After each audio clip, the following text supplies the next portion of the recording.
future and life. Let the light that's within me shine to the whole world, whole world. Light, let the dawn of a new day bring understanding and love. Oh, inside,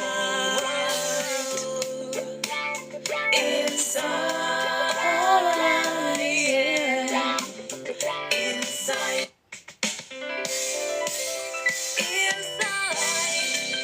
bringing hope and make you feel Another Monday, my goodness. Is it the last Monday? rainbow, the promise, the future and life. Let the light that's within me shine to the whole world, whole world. Light, let the dawn of a new day bring understanding and love. Hello, Candy77, I see you. Good evening. Happy Monday. I hope you are good. Oma, I see you.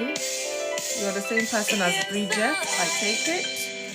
Good evening to you. I hope you are good. Happy Monday. Yes, this is the day the Lord has made.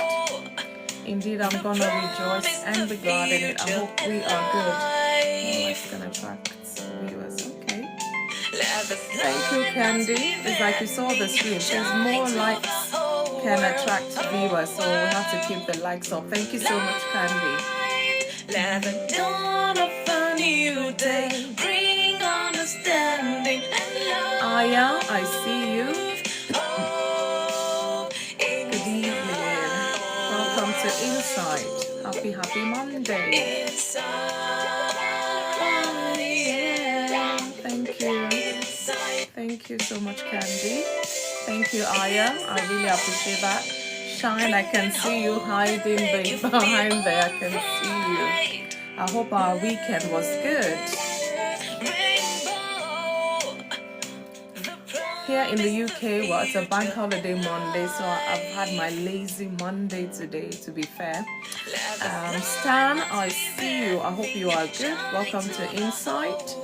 I'm just going to wait a couple of more minutes to wait for others to join us. It's an interesting topic today. Individualistic in nature. So I'm here to tease us a bit to help us to think out loud. Yeah, if I can say that. Thank you, Aya, for liking the live. Thank you. So hopefully this will attract other people as well. We're talking about aspirations, really. Is it aspirations or ambition? Yeah, I think I'm jumping on. I see. Let's leave it for now. Let the light that's within me shine to the whole world. Light, let the dawn of a new day bring understanding and love. Oh, inside. Oh, I see. Inside, yeah. Inside, Okay, my bad. bringing hope and make you feel alright. Rainbow, the promise, the future and life. Let the light that's within me shine to the Feelings, I see you. whole world. Stan, I see you. Thanks for Let joining. the dawn of a new day Yeah. bring understanding. I think I'm seeing double. Oh, inside, inside, yeah.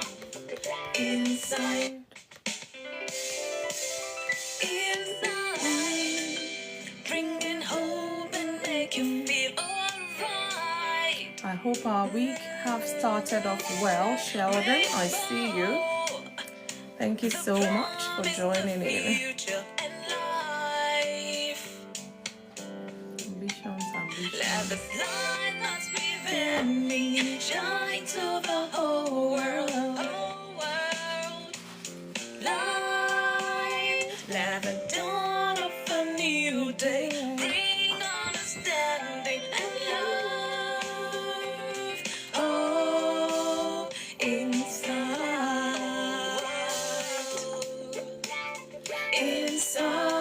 all around me, yeah.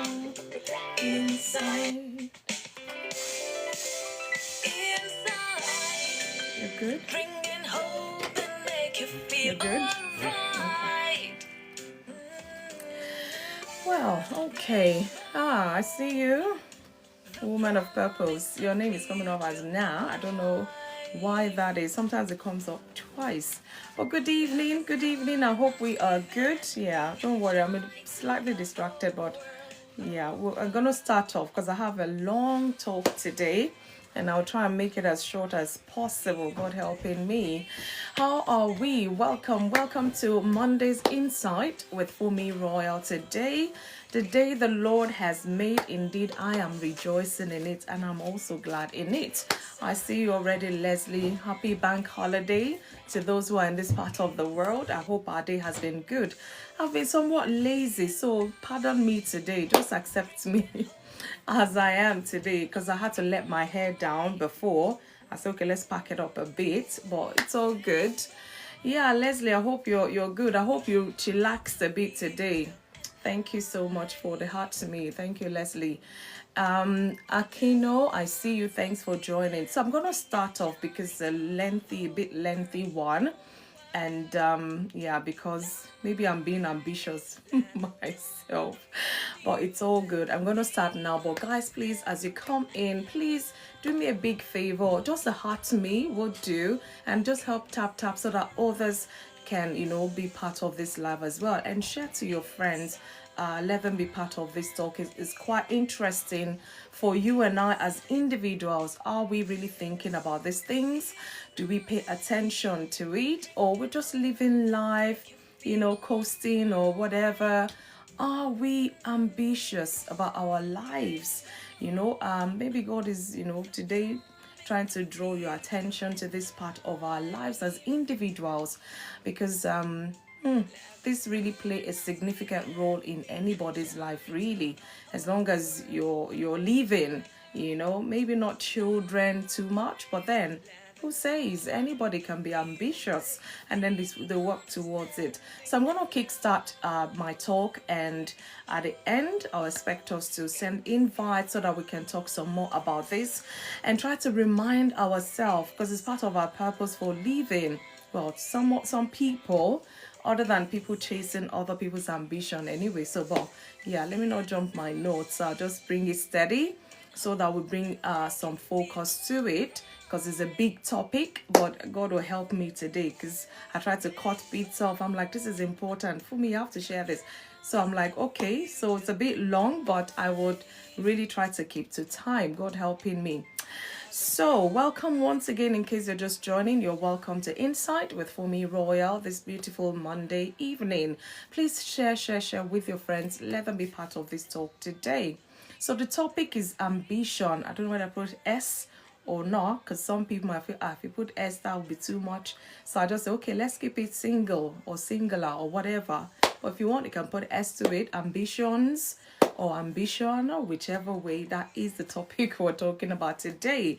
So we're going to be diving into a deeply personal and powerful concept, ambition. Yeah, from childhood dreams to adult goals, ambition is a quiet, fire that it drives people, to be honest, to reach beyond their current reality. Because you have to have something. I want to believe so. Most people, everybody should have one or two. or as the Lord has blessed you with. But what exactly is ambition from an individual's perspective, and how does it shape the trajectory of our lives? So I might go deep, on the surface, deep on the surface, because it's a huge topic, like I said, and it really is quite impactful on any human. So yeah, permit us to go deep today, as long as we keep it simple and real. So let's try to understand ambition by itself. Ambition is often defined as a strong desire to achieve something, typically requiring your determination and hard work. Yeah, let me say that again. Hard work. But on a deeper level, ambition is personal. It is personal, and that's what we're talking about here on Monday. It is rooted in our values, shapes our backgrounds, and influenced by our unique experiences. My experiences growing up, is different from any other person.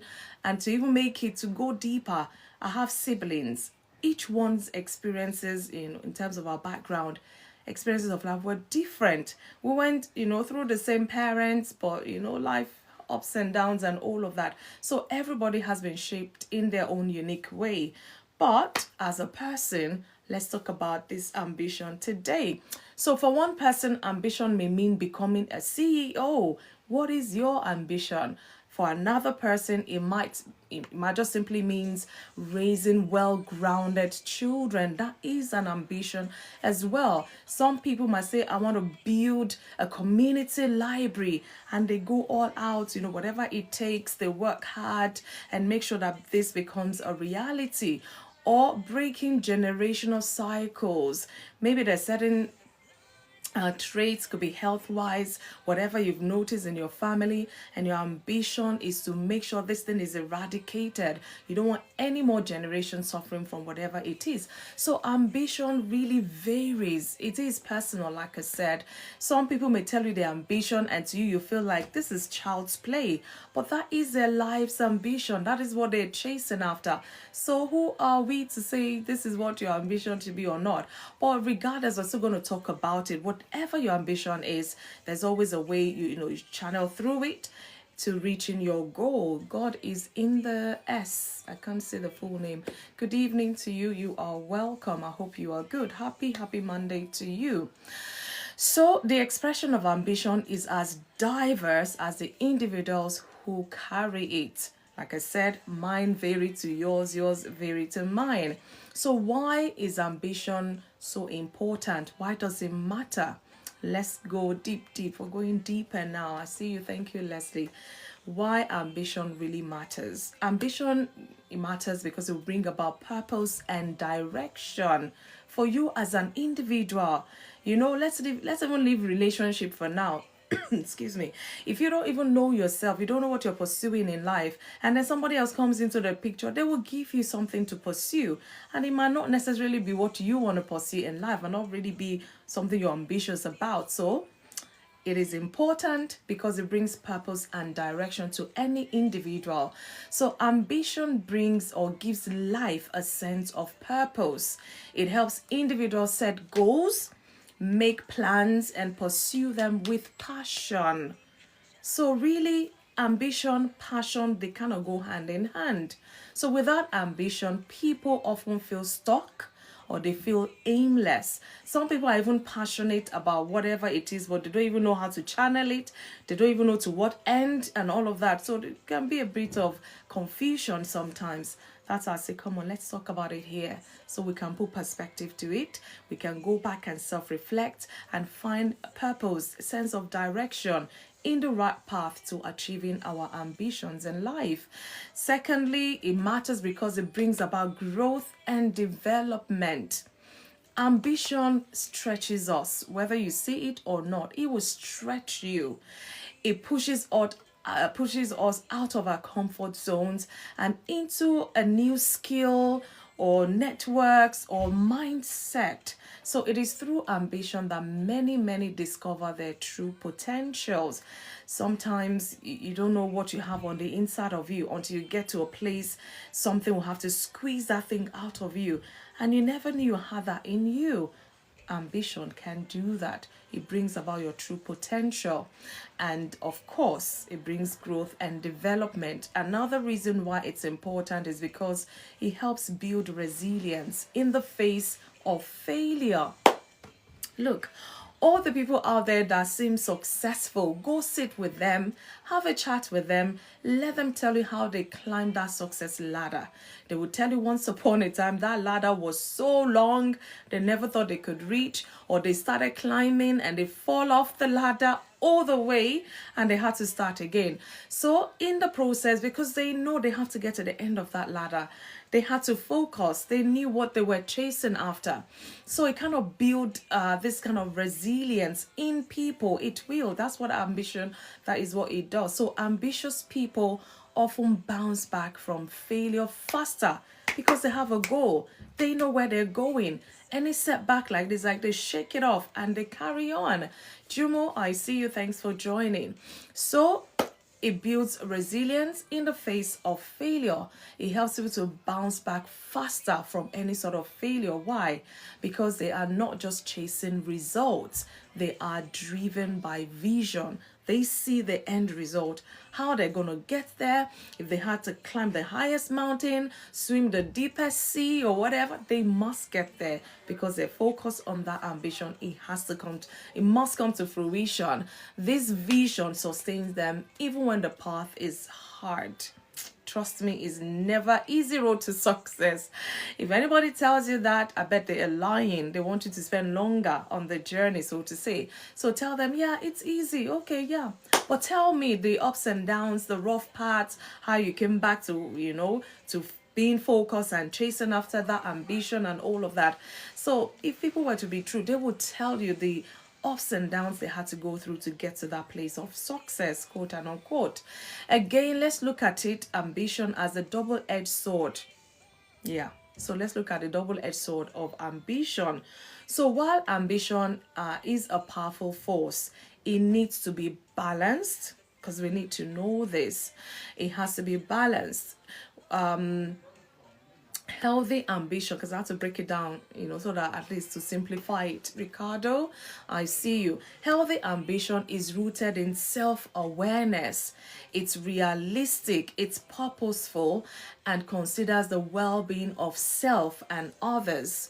It needs to be tempered. I know some people go at that tangent and every other thing in their life will suffer. So that's why we're talking about these things. It's very good to be ambitious, no doubt about it. But there's always a thin line between being ambitious or being obsessed with pursuing a goal or something.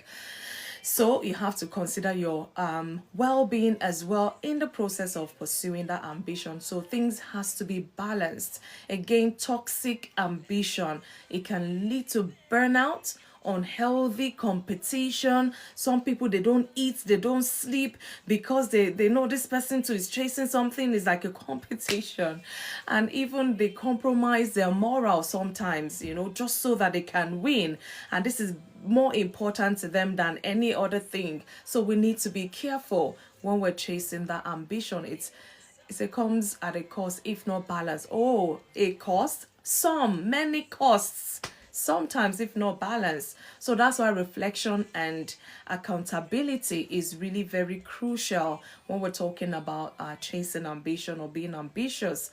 Again, there's some questions you want to reflect on. Think about it whilst you're pursuing that ambition or whilst you're pursuing that goal. Why do I want what I want? These are questions. If you can answer them, these questions I'm going to, just put out there. If you can answer them, it would help you to be focused and to balance things out. Why do I want what I want? If you can answer that, you're on the right path. Again, ask yourself, are my ambitions aligned with my values? Or I've just compromised all the way and I'm not fulfilled, I'm grumbling and all of that. Are your ambitions aligned with your values? Answer that. Everybody needs to answer that for themselves, because I wouldn't know what your ambition is. Mommy, I see you. Thanks for joining. Again, ask yourself, is my ambition causing me neglect, in terms of my health, my family, or even my integrity? Ask yourself that. Is it causing havoc? Is it causing neglect, in those areas? You're pursuing your ambition. You don't look after yourself. You're not eating healthy. And then you collapse one day. God forbid that happens. So let's be mindful. That's why we're paying close attention to this topic in our lives. And finally, well, there's so many other questions, but I'll just limit it to these 4. Ask yourself, who am I becoming as I pursue this goal? Who am I becoming as I pursue this goal? Somebody, sometime, once upon a time, used to be very loving, caring, attentive, with integrity and all that. But because they're chasing this ambition, he's just bringing out this monster. People around are like, I don't even know you anymore. What's happening here? What have you become? Is it? Some people have done it before. Calm down, take it easy. But it's like it's good to be focused, don't get me wrong. But when things are not balanced, other areas of your life will suffer, especially where in the family. Buddy, I see you. Barbie, thanks for joining. I hope you are good. So let us look at the dangers of not having an ambition. Dangers of not having ambition. Yeah, there are dangers in it. And that's why we're talking about it today. Let us self-reflect. I'm going to give my talk and I'll be out of your ear soon. And then we can come and talk some more about this. Have you really paid close attention to your ambition, how you're pursuing it and all of that? So I love to balance things as much as I can. So let's look at the dangers of not having ambition. First thing, lack of direction. Without ambition, individuals often will feel lost. Sometimes they feel stagnant. Life becomes a repetitive cycle, like the same thing they're doing because they don't even know what they're chasing. There's nothing to look forward to helping you to be direct or this. They're just living life. So sometimes they feel lost in it, or they feel stagnant, like they're just in one position, no move forward, no move backward. They're just stagnant. And as they say, stagnant water stinks. So if you don't want to stink as an individual, you really need to find direction in your life, really. So life becomes like a repetitive cycle. No clear goals or any sort of fulfillment. And nobody wants to live life like that. I don't think anyone at the end of their life, they say, okay, so how have you lived your life? Say, I just wondered, there was no direction. I just lived life. I'm here now. No, in fact, they'll look at you like, are you okay? And this can lead to passivity, simply reacting to life instead of actively shaping it. Life is what it is to you. How are you shaping this life God has given you? Do you even know what you're doing? Because sometimes you'll see a full-grown man, full-grown woman in their 40s, in their 50s, and they'll say,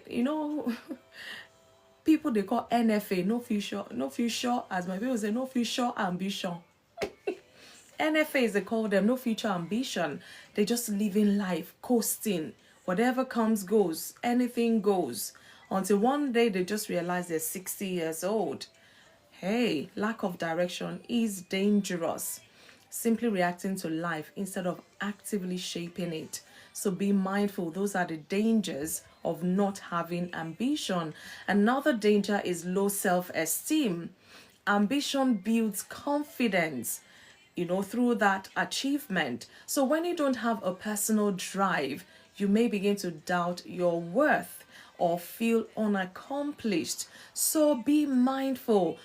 Don't let anything get on you and feel low self-esteem. I'm not worthy. Second guessing yourself all the time. No, you have an ambition. Focus on it. If you need help, look around, do research, find help, as much as positive help, not just any help, mind you, so that you can feel that self-worth again in order to pursue your ambition. That way you feel more accomplished in life. Again, another danger is missed opportunities. So without goals, you're less likely to recognize or seize opportunities that come your way, whether professionally or relationally or personally, because you're not pursuing. Sometimes You just see that end goal. How you're going to get there, you do not know. So along the way, you're trying, okay, this at this stage now, maybe I should do this. And then along the way, you meet some people. Oh my goodness, this is what you're looking for. You connect with them. They push you on to the next level. And you get to be like, wow, okay, I need to do this. I need to do that. Before you know, you connect with people like that. You're seizing the moment as you go along, pursuing that ambition. So if you miss those opportunity, tendency is how far would you get to achieving that ambition? So be mindful, recognize opportunities, whether to networking, was it last week we were talking about networking here, or people or situations that you can tap into in order to reach where you're going. Again, another danger of not having an ambition is dependency. A lack of ambition can make anyone really overly reliant on others. Excuse me. You don't know where you're going, so once you're here, you see these people going this way, you tag along, you depend on them, and the moment you get there, you see nothing is that, oh, another people, you move along with them. How long do you want to keep doing that? A lack of ambition can make one overly reliant on others, and trust me, a time will come where these other people will just tell you, shift, you're disturbing, or you're too full on, or you're too needy, or you're too this, So don't rely on anyone solely, emotionally, financially, even socially. Be a person of your own. Depend on yourself as much as you can, because there is no internal drive to improve or evolve. That's why you're depending so much so on whoever, other people. Some people, imagine, sometimes I heard somebody say a 40-year-old man still living with his parents. And I'm wondering, can they not chase him out? For whatever reason he's there, I don't know. Can they not chase him out to find himself? 40-year-old man, what is he still doing at home? But you can imagine, life happens to people. It could be a number of so many reasons. But, that's why I always say, let us self-reflect. Where are you in life? Do you know what you're pursuing? What are your goals in life? What keeps you coming, what keeps you awake and excited in the mornings when you wake up? Could be that job. You're aiming to be the CEO one day, and you're there. You started from cleaner, now you become the office clerk, and you're working your way up. What is your ambition? Otherwise, you fall into the dangers of not having an ambition. Middays Hub, I see you. Body, let me just put it that way. Let me not mispronounce your name. Another danger of not having any ambition is regret. One of the biggest dangers is living with what ifs. What ifs? You always ask that question. You are the person to answer it. Oh, what if I taken up that position? What if I taken up that opportunity? What ifs is one regret. Is one of the dangers of not having an ambition. Because you don't have an ambition, opportunities will come that actually will take you to where God would have you be. But because you don't have one, it is no, this is not for me. No, this, oh. And at the end of the day, I think, what if you're taking the opportunity? Maybe you'd have been somewhere by now. So later in life, many who lacked ambition express regret over not taking risks or chasing that dream or developing themselves. I was sharing here at 44, I had to go back to the uni. And this was a 3-year course because I knew this is where I'm going to settle in terms of profession. So I'd better go back and sort myself out, get a certificate so I can, and do that. Because some of us, we've done some things in the past that you'll be wondering, why did you even do this thing? It has nothing to do with where you're going and all. Okay, take it as lesson learned. Take it as self-development and then pursue. Now you know what you want to do in life. Pursue it. Don't let age be a barrier. Because at the time I was a bit skeptical. I was scared like, hey, at this age, if I'm going now, I'm a mother. All I'm thinking in my head is how to cook for my children. But then I got there. The fears disappeared. After 1 year, my eyes opened. I'm like, I'm in this. No going back. I have to do this. I need to finish this, Was it challenging? Of course it was. But I kept remembering my end goal. This is where I'm going and this is the pathway to it. So you might have to develop yourself some more. Do not be filled with regrets. Do what you have to do. As long as something positive, I always say that we don't want any negativity because it has consequences along the way. The last one I'm going to mention dangers of not having an ambition is mental health issues. Boy, this should be a topic on its own, but I'll just squeeze it in here just so that we pay attention to it as well. I see you, Velin. I hope you are good. Thanks for joining us on Inside. Mental health issues is another danger of not having an ambition. A purposeless life can contribute to depression, anxiety, and a sense of worthlessness. That's why some people compare themselves to other people who are making waves, and that's why people develop jealousy, because they're not thinking of themselves. They're thinking of what this person is doing and what they're achieving, but they don't have any ambition. They just onlook as passers-by and all of that, and then it start affecting their mindset. They go into this anxious mode, and they go further into depression, and their mind is, and then some will even go on medication. They just feel this sense of worthlessness. Their life does not amount to anything. As you make your life, so it shall be. It's never too late. I don't know who is out there I'm talking to right now. I'm even talking to myself to be focused in my ambition, so to say. So ambition, when healthy, it fuels hope and optimism. Rather than being anxious and be worried, you're innovative. Your mind is working. What's the next level to this ambition being achieved? What is the next goal? What is the next target? What is the next thing you have to do? You're not feeling any iota of worthlessness because you know where you're heading to. And this, you will not allow it to affect your mental well-being. Some people, because they don't have ambition, they go into chronic depression. And then when you ask them, they're not even optimistic about the future. And you wonder why. Talk with them about ambition. If you have anyone close by you and you feel they're depressed, they're anxious all the time, they're feeling this sense of worthlessness and all, talk with them about ambition. What are you ambitious about? What are you passionate about? What is, ask questions that would help them, come out of that depressive state. Maybe they don't have anyone to encourage them, because sometimes from time to time we all need encouragement. Hurricane, I see you. Gifted, you're welcome. So it's important that we have an ambition so that our mental health remains healthy, as that. So those are the dangers of not having an ambition. So let's balance it by looking at few rewards of having ambition, because there's always a reward to, what we do in a positive way. Like I said, I'm going to rush through because I'm mindful of the time. So there is reward in having ambition as well. Maybe this would ginger somebody, to pursue and to try to find what their passion is so that they can channel it to a goal and achieving it as well. So one of the reward is it brings about clarity and purpose. Clarity and purpose. I mean, this is number one for me, really. Ambition provides a sense of meaning. That's why I said, when you know what you're pursuing, you're working towards it, you're working hard, you're seeking help along the way, needing encouragement, pursuing and, chasing it. In a balanced way so that other aspects of one's life is not suffering. It brings about a meaning to your life, really.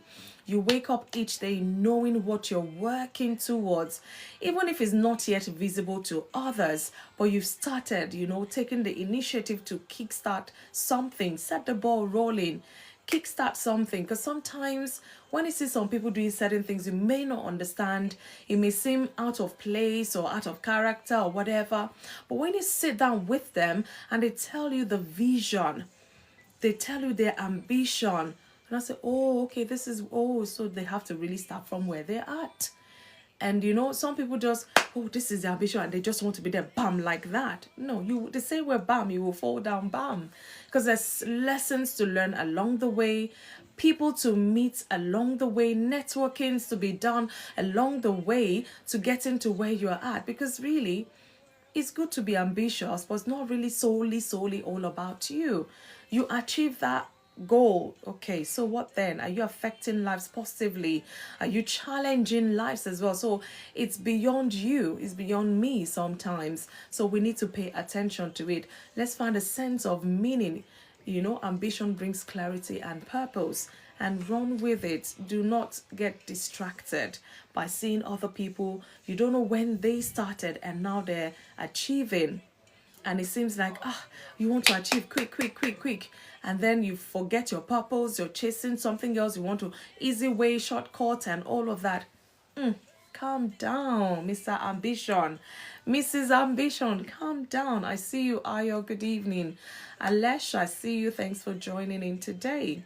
Okay, another reward is personal growth.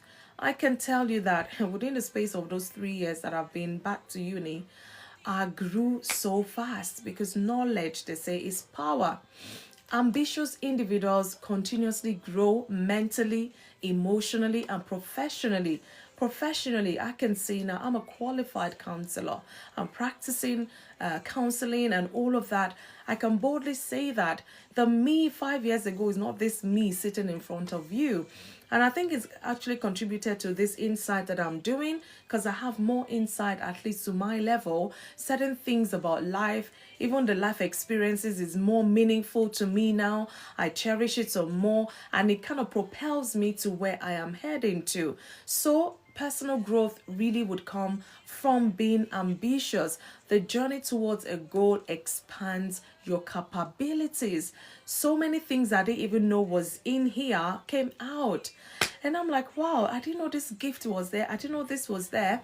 So it kind of expands your capabilities beyond your knowledge, I'm telling you. So look at it that way. It's a reward for being ambitious.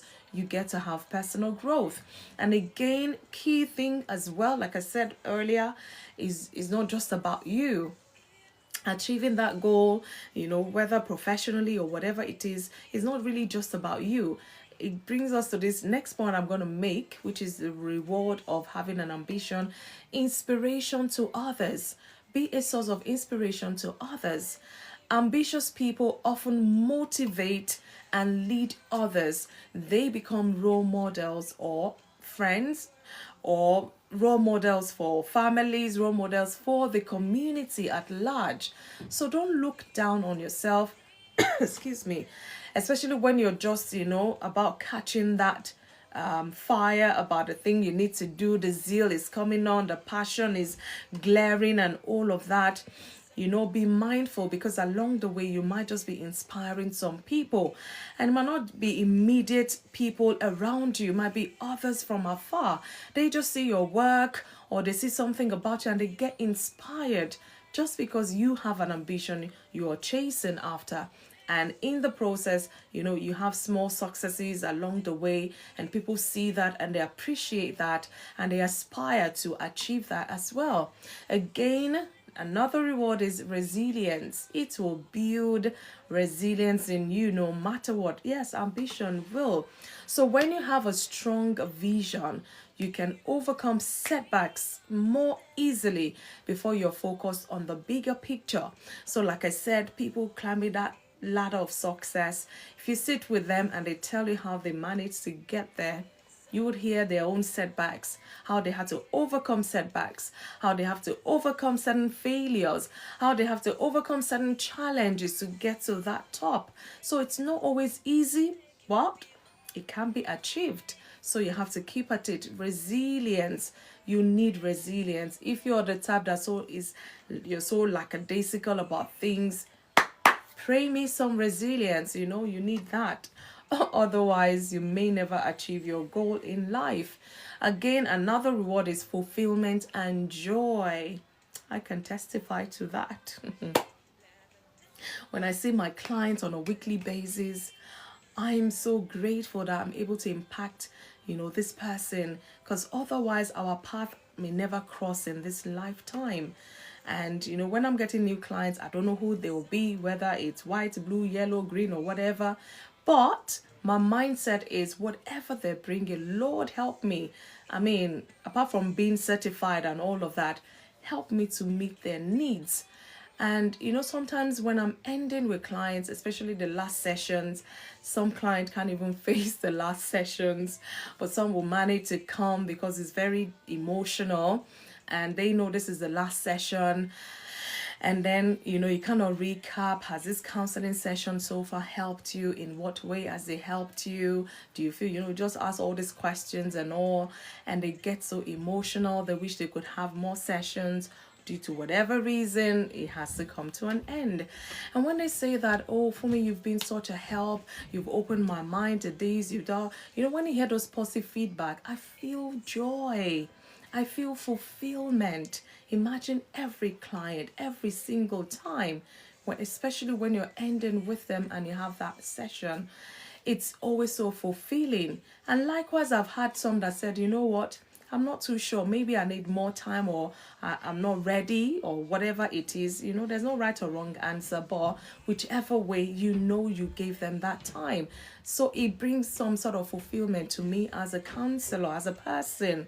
So ambition brings a deep sense of personal accomplishment. Try that. Check yourself what you're doing. When you get that award at work, or when you get that promotion, how do you feel? You feel fulfilled, you feel this joy within. So it really do matter when you're pursuing and trying to achieve that ambition or that goal.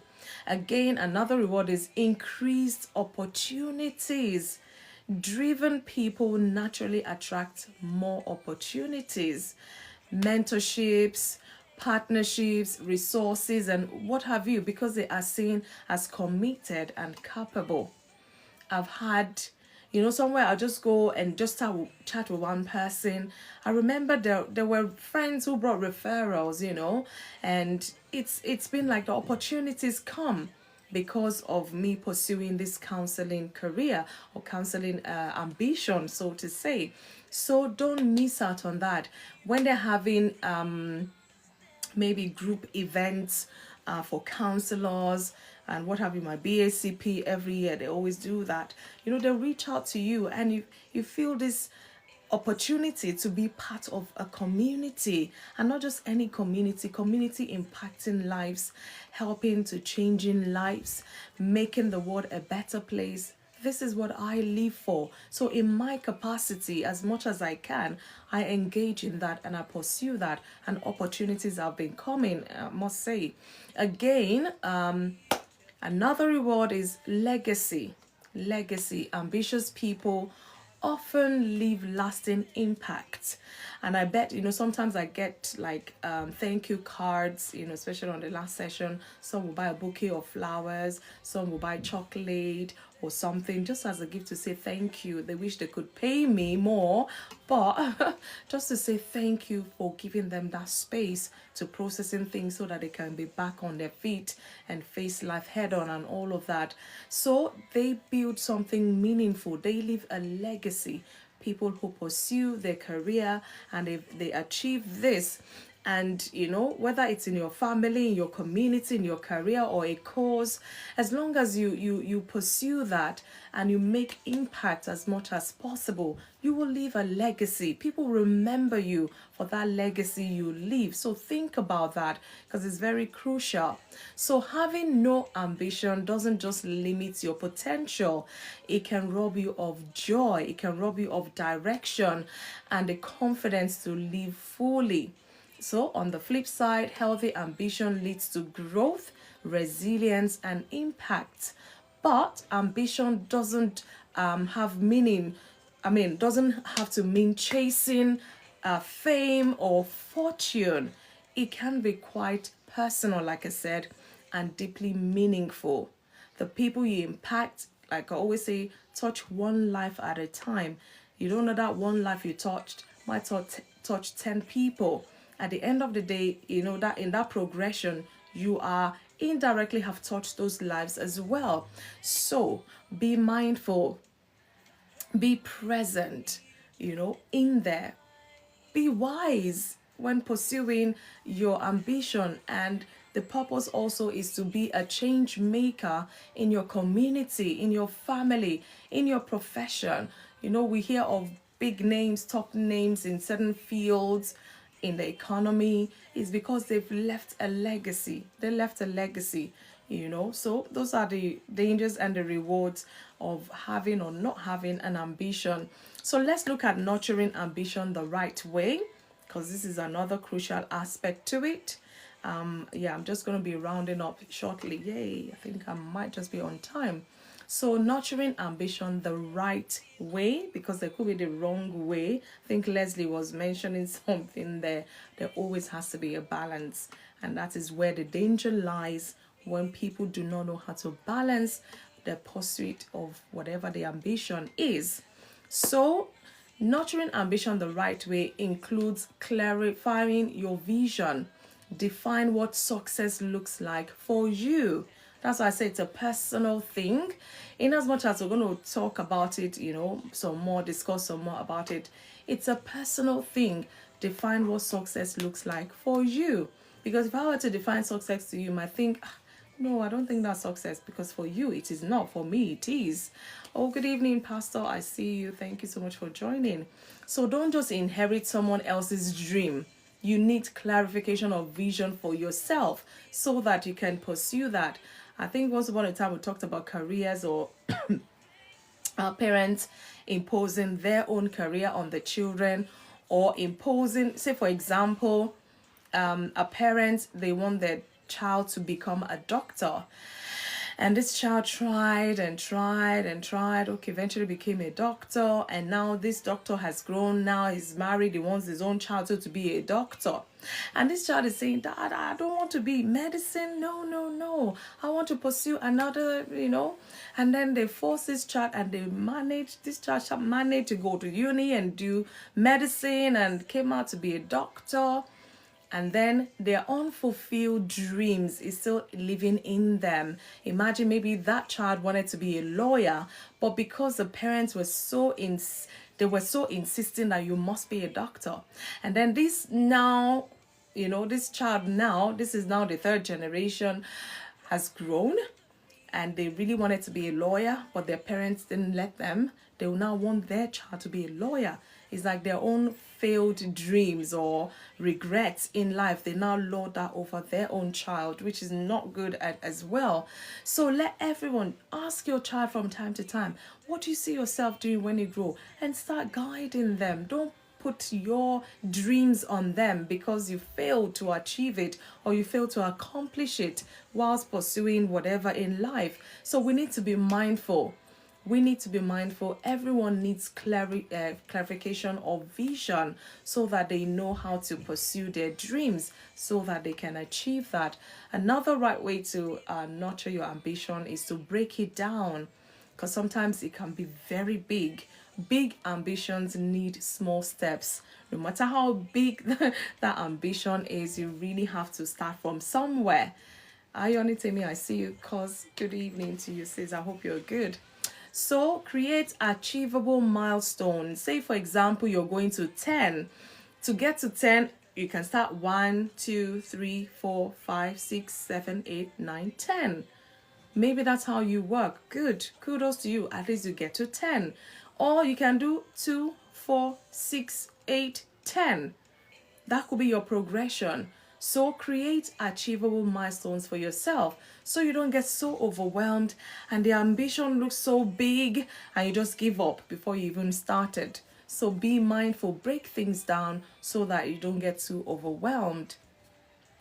Again, ambition can be nurtured in this way.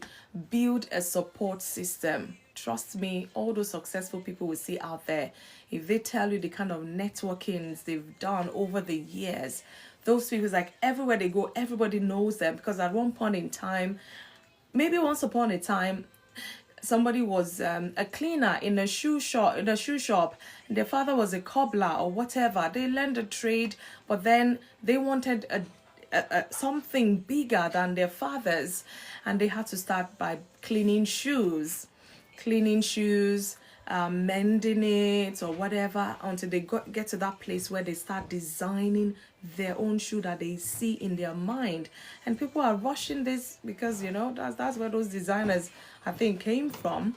So be mindful that you build a support system around you. Surround yourself with people who encourage your growth, hold you accountable, and also they celebrate your wins, because it's very important. Some people, they're only there when you want to celebrate your wins. They're not there to encourage you. They're not there to be held for them to hold you accountable, or they share anything of your vision, or they are supporting or encouraging you. Some people is when when the tough time comes, they don't want to be there with you.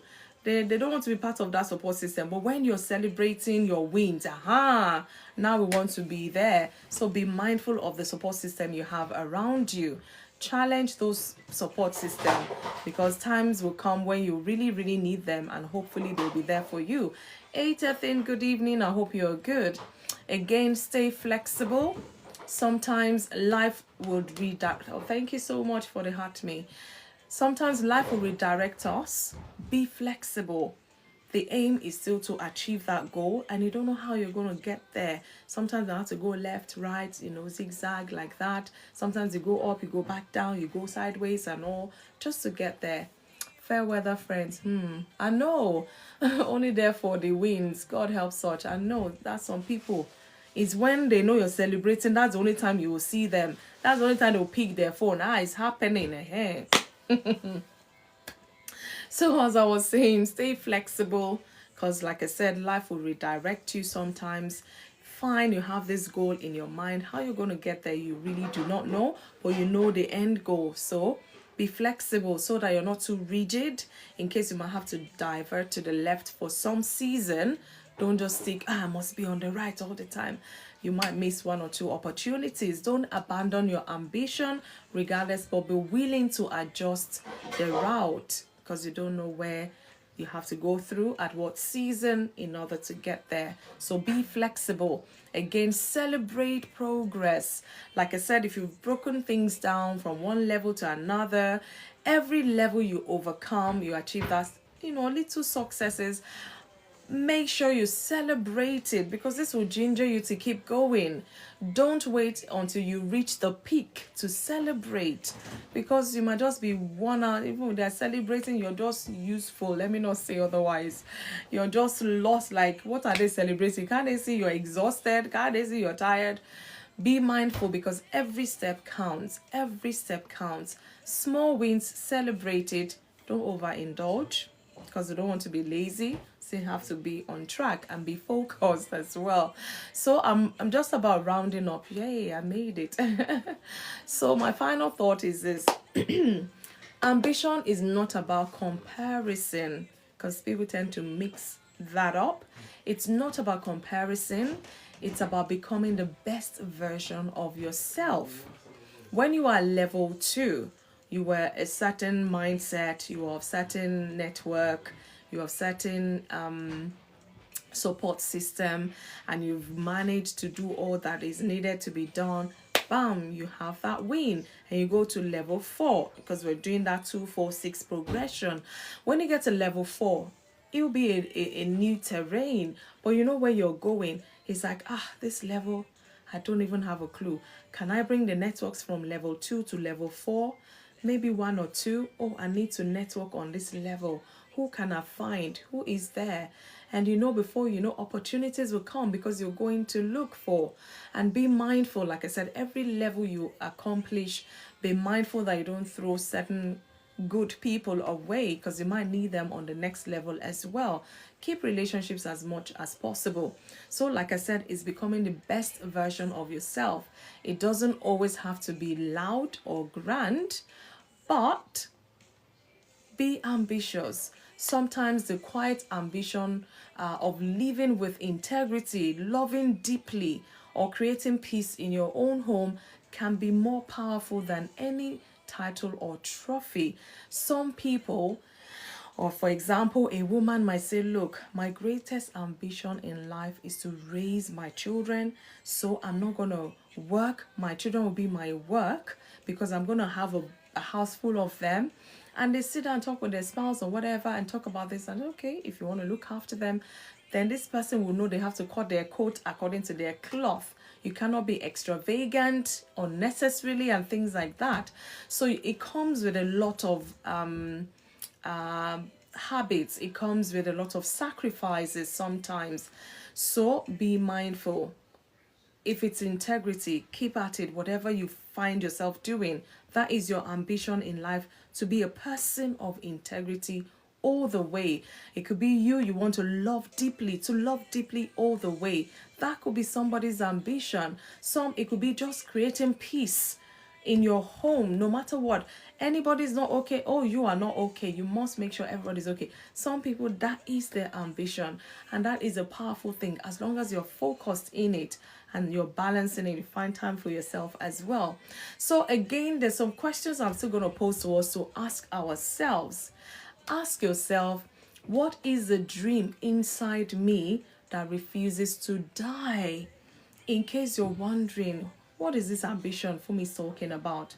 These are things you need to reflect on that will help you further. What is the dream inside of me that refuses to die? Because it's not going to die until it comes out. It has to come out of you. So stop suppressing it. Stop pushing it down. Stop ignoring it. Stop being in denial of it, because it has to come out. Then again, ask, what am I doing to make it a reality? What am I doing? Or what steps am I taking to make it a reality? Is this step by step you have to go, or you have to do it day by day, week by week, month by month, year by year? What is that? What am I doing to make this a reality? I shared here many years back as a teenage girl. I saw the vision. I saw me writing books. But I didn't really, it wasn't in my for hindsight. Well, it was hindsight, how is it? It wasn't in me to. So between the space or the age that I received that vision as a teenager and then it coming to fruition, I think it was about almost 13 to 15 years. It was just on the inside. At some point I could not sleep.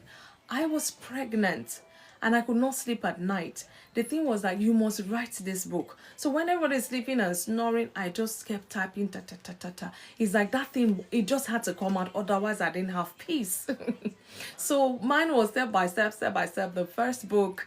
And then before you realize, oh, wow, I could do this. I printed it off, I sold and all of them. Like, wow, I could actually do this. So don't get so overwhelmed, because the thought of, I'm like, where would I begin from? How do I get the printer? But somehow the moment I say, okay, this thing has to come out, somehow, I don't even know how I got linked to this graphics designer, this publisher or printer, or, things started falling in place. So sometimes you have to go step by step, day by day, like that. Break it down so that you can achieve them as much as you can.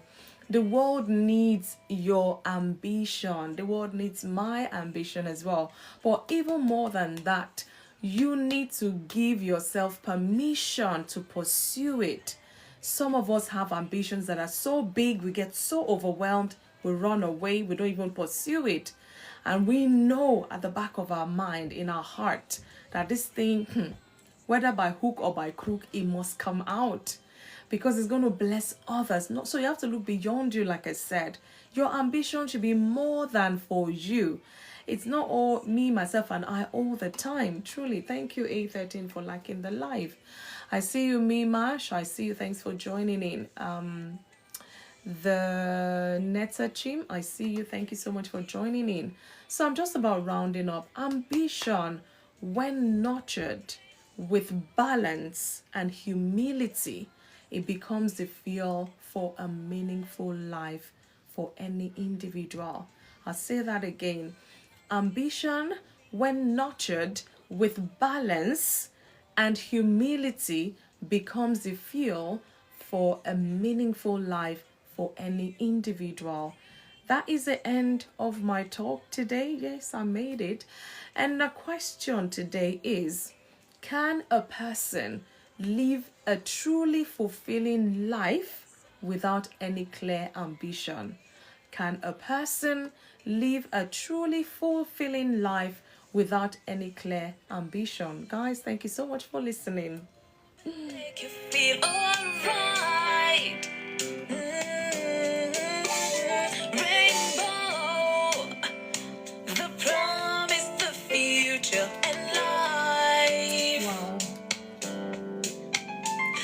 this light that's within me shine to the whole world. Thank you, A13. Thank you, Leslie. Thank you, man of purpose. I see you.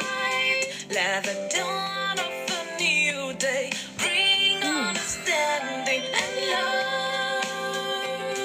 Oh,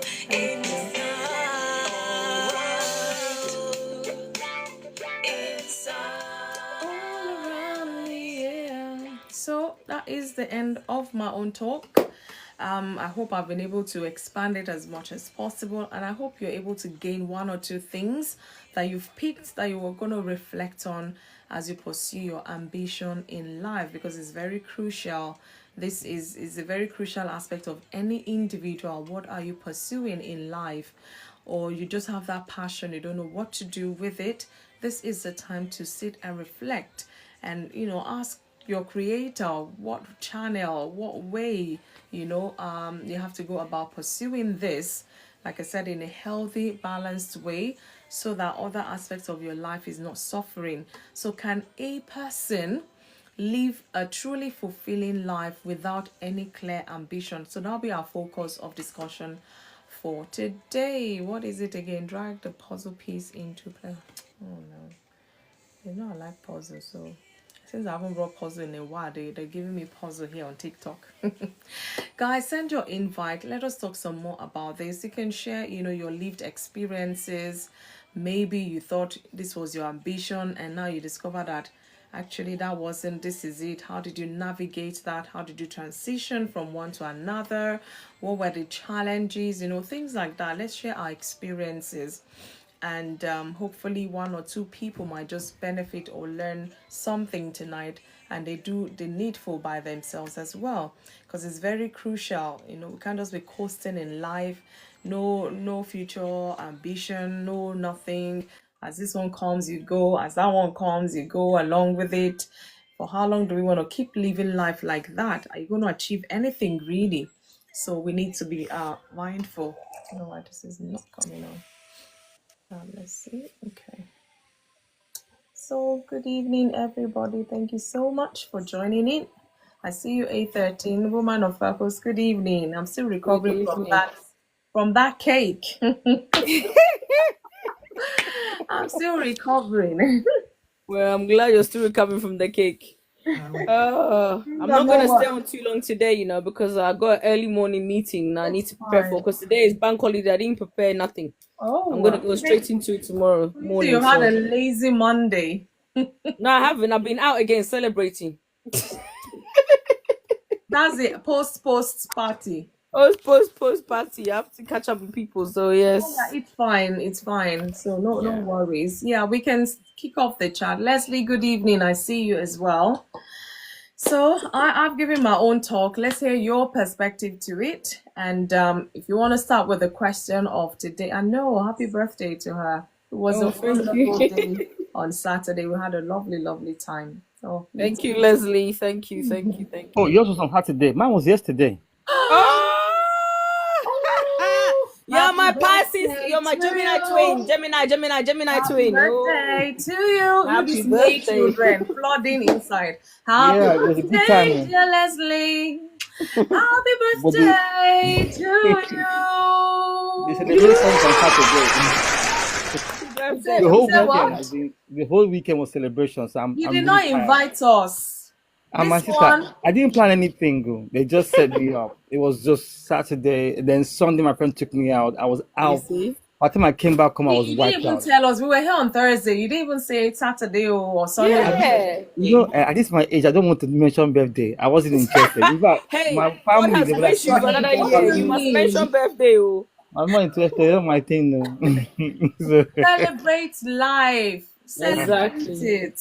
It doesn't have to be party. Even sitting down, I'll sit down and drink Gary with you on your birthday if you want.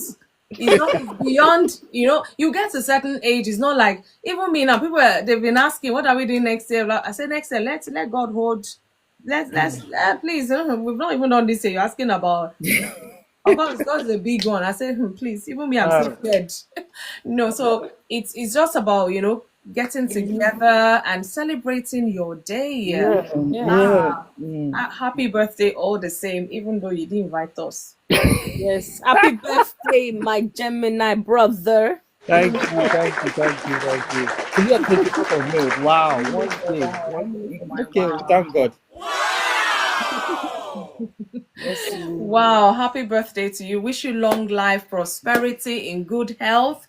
Your ambition in life, God will give you the grace, the That's right. vision, the provision to achieving them in the name of Jesus. The Lord will bless your going out, the Lord will bless your coming in. You'll be a blessing to your generation, Leslie, as you celebrate this remarkable year. Is the beginning of greater things to come in your life, Amen. Thank in you, your Lord. family, in the name of Yes. Jesus. Amen. Will see you and glorify God in the Amen. name of Jesus. God will give you a worthy birthday gift. That is our prayer for you on Inside. Once Yes. again, congratulations to you. Yes. Yes. Amen. Amen. Wow. Amen. Wow. You see? 2 in 1. 3 in 1. In fact, I'm speechless. I'm too blessed. I'm too blessed. Blessed beyond measures. Normally, I would ask. I think I told you now. I was asking how many gray hair did you find when you woke up or yesterday? Hey, you don't go there. Leslie has muted. Okay, no, don't worry. We understand. We'll leave the grey hair to the grey hair land people. You Yeah, they better can ask my count wife for it. that one. No. She says you I'm not better, growing you old, so better you better age ask her. gracefully. Let everybody enjoy this aging. Don't be in denial, oh. That's the only way you will enjoy it. It's true. It's But true. it's all good. Okay, Yeah. let's come back to To ambition. our So, topic, yeah. ambition. Mm, Woo. mm, Well, I mean, the question that you said: can anyone, live a truly fulfilled life without ambition? without a No, clear I don't ambition. think you can, because I feel like ambition is what fuels you. Is what gives you purpose. What gives you that tenacity to get up. To make that first step. It just keeps you going. And even when things get hard, it keeps you pushing. It's like that force. It motivates you, and it has to come from within. To be honest with you, I Yeah. really feel like it has to come from within. It's something that you cultivate from within, and it comes out, and it's like, because you're aiming for that goal, and Yeah. your focus, like we talked about focus last week, it just brings it's like the universe then brings things towards you. But I feel like if you're the opposite, and you're not ambitious, you got no focus, you're just going from everywhere to everywhere. It's like every day I wake up, I'm thinking, yeah, I have a goal. I wake up every day, every day is different, but we have different goals and different things that we set for us. And some of them are short term, some of them are long term. Yeah. But it's that because you're focused. Because, okay, I might say, okay, this weekend I got to organize my mom's parties. That's my ambition, is to make it a celebration for her. So for the last 1 month, I've just been doing different things, and I'm focused on that. I was even more focused on her things I'm doing than mine. I was being focused on that. So I think it's what keeps you going. Even when you're tired, I'm like, oh, this I'm You just praying. remember you have to do this. Oh, before you know I'm that praying, strength God, please. comes really. Yeah, God, please let the weather be good, because you know what? We're not all gonna fit in this house. So let the weather be nice so that we can all be in the garden. I'm constantly praying. I'm constantly thinking, oh, I gotta get this, I gotta get that. And it allows you to put in all the steps that you need. And like, even when things goes wrong, you learn from it and you adjust. So and if you I think the thing about being ambitious about something is, it keeps, like I said, keeps you focused. It keeps you, Right. seeking more things. Like, okay, I need to do this. How do I get, like you said, how do I get to where I want to be? I remember when I was younger, I sometimes feel like now my ambition is sometimes somehow changed. I guess when you're younger, I feel like, life just builds you up. Like, you have to, as you grow up, you think, okay, It's growth. I want to get married. I want to, have a career. You have these things that kind of like life itself dictates to you. But I think when you get to my age, What do yeah, you keep that mean? quiet. Anyway, don't. when you get to I when you get to comment my my age, you don't necessarily think in that kind of those sense. You kind of think like short term goals, like, okay, where am I? What's the next step? I know where. Like, for me, my life goal is like, I want to live a purposeful and intentional life. I want to enjoy life. You know, I have this passion for people. Anytime I meet somebody, I want to learn from them. I want to absorb what they have, and I want to give back. That's just me. I'm just loving this human experience that I'm in. And I think that's my ultimate goal. But as I'm going, there's different goals that is going to get me there. Do you know what I'm saying? Because it's a big goal that I'm not going to get there tomorrow. But within it, there are simple things that I'm doing that is going to help me fulfill that. I've got goals and ambitions as being a daughter, as being, or as being a mother. There's different aspirations that is within them, and different ambitions I've got within those things and those areas and those boxes. And I tick them and I go along and I become self-aware. What do I need to do in this area? Where do I need to move to? So it's more, I think it's different. It's not the same as before, Whereas, like I said, ambition can change in it changes. life. It changes in life. And I think, when I was younger, and I was at school and they were like, oh, you've got dyslexia and everything, and I was thinking, oh, can I go to uni? And some people was like, yeah, but it's a lot of work. And I was like, yeah, but I can do it, and I had somebody who said, oh yeah, you can do it. There's support there. And I was like, okay. So I went ahead, and just keep saying, okay, my goal is I want to achieve this degree. What do I need to do? And got the help that I needed, because I'm like, okay, I've got this problem that I think, if I don't get the support I need to actually help me get to my goal, I might not get there. So I sort of got the help that I needed and allowed me to achieve it. And that's why now in my life, like when people say to me, oh, I've got dyslexia, or I've got this and I can't do this, I'm like, no, I've got 2 degrees and I've got dyslexia. So what are you telling me? And I'm working and I'm still, studying, and I love reading and I love writing things. So I always tell people, no, don't let these things stop you. You've just proven one of my points. Ambition leads to growth. Yeah. You grow through it. Yeah. And like you said about confidence, it really does grow your confidence. And as you become confident in yourself, you then give that confidence to other people. Because like I'm always in my workplace, like I'm one of these they say disabled or disability or whatever they call it, or neurodiverse ambassador, because I'm always telling people that, you know what, don't let these things stop you. I'm like, no, I've never let it stop me. Yeah, I never let it stop me in secondary school when I was choosing my GCSE, and they'll be like, oh, maybe you should do dancing and do drama. And I'm like, no, I want to do business. I want to do sociology. I want to do this. And they were like, okay. And I was okay, what help do you need? And I told them. So for me, it's always been, my life has been like, I never let those things stop me. God has always opened doors for people to inspire me and not let it hinder me. So now I use that same experience to kind of motivate and get people to get motivated and say, no, don't let this thing stop you. Yes, you've got this, but yes, there's things you can do to also, grow and also learn. Let people learn how you learn. It's like, I remember when I first met my manager and she was joking one time because she said to me, oh, can you go into a meeting? And I was like, but I haven't prepared. And she was like, what? Are you dyslexic or something? Like she said in a flippant way. And I said, yes, I am. And I can't actually go into a meeting until I'm prepared, because I'm going to feel like the pressure is going to just make me get confused and I'm not going to know what I'm going to say, and I'm going to be not confident because my brain is going to be thinking about, oh, how do I look? And when she said that, and I said to her, so confident, I said, yes, I am. She was like, oh, I'm so sorry. I'm so sorry. My goodness. I said, so don't be sorry. I was like, don't be sorry. It's my fault actually not saying it to you.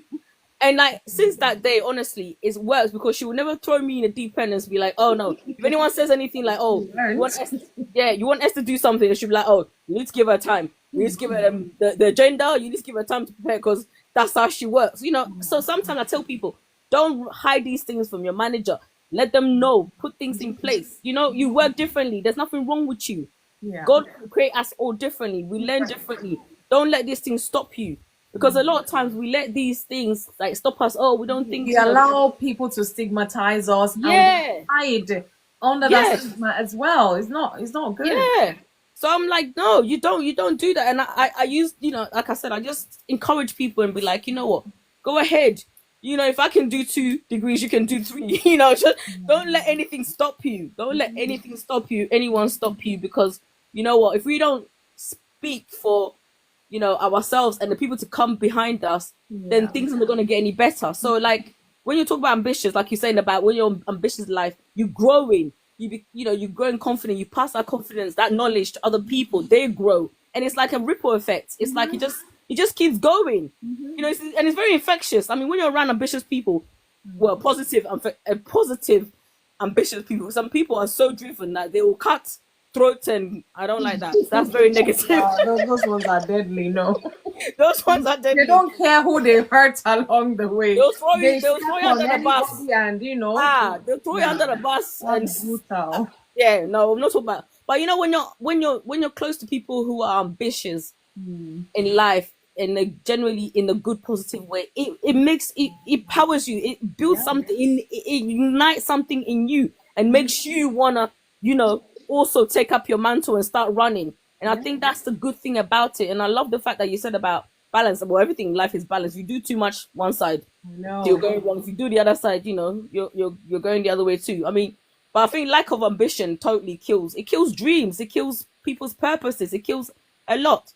And I always say to myself, I don't ever want to live life in regret. No.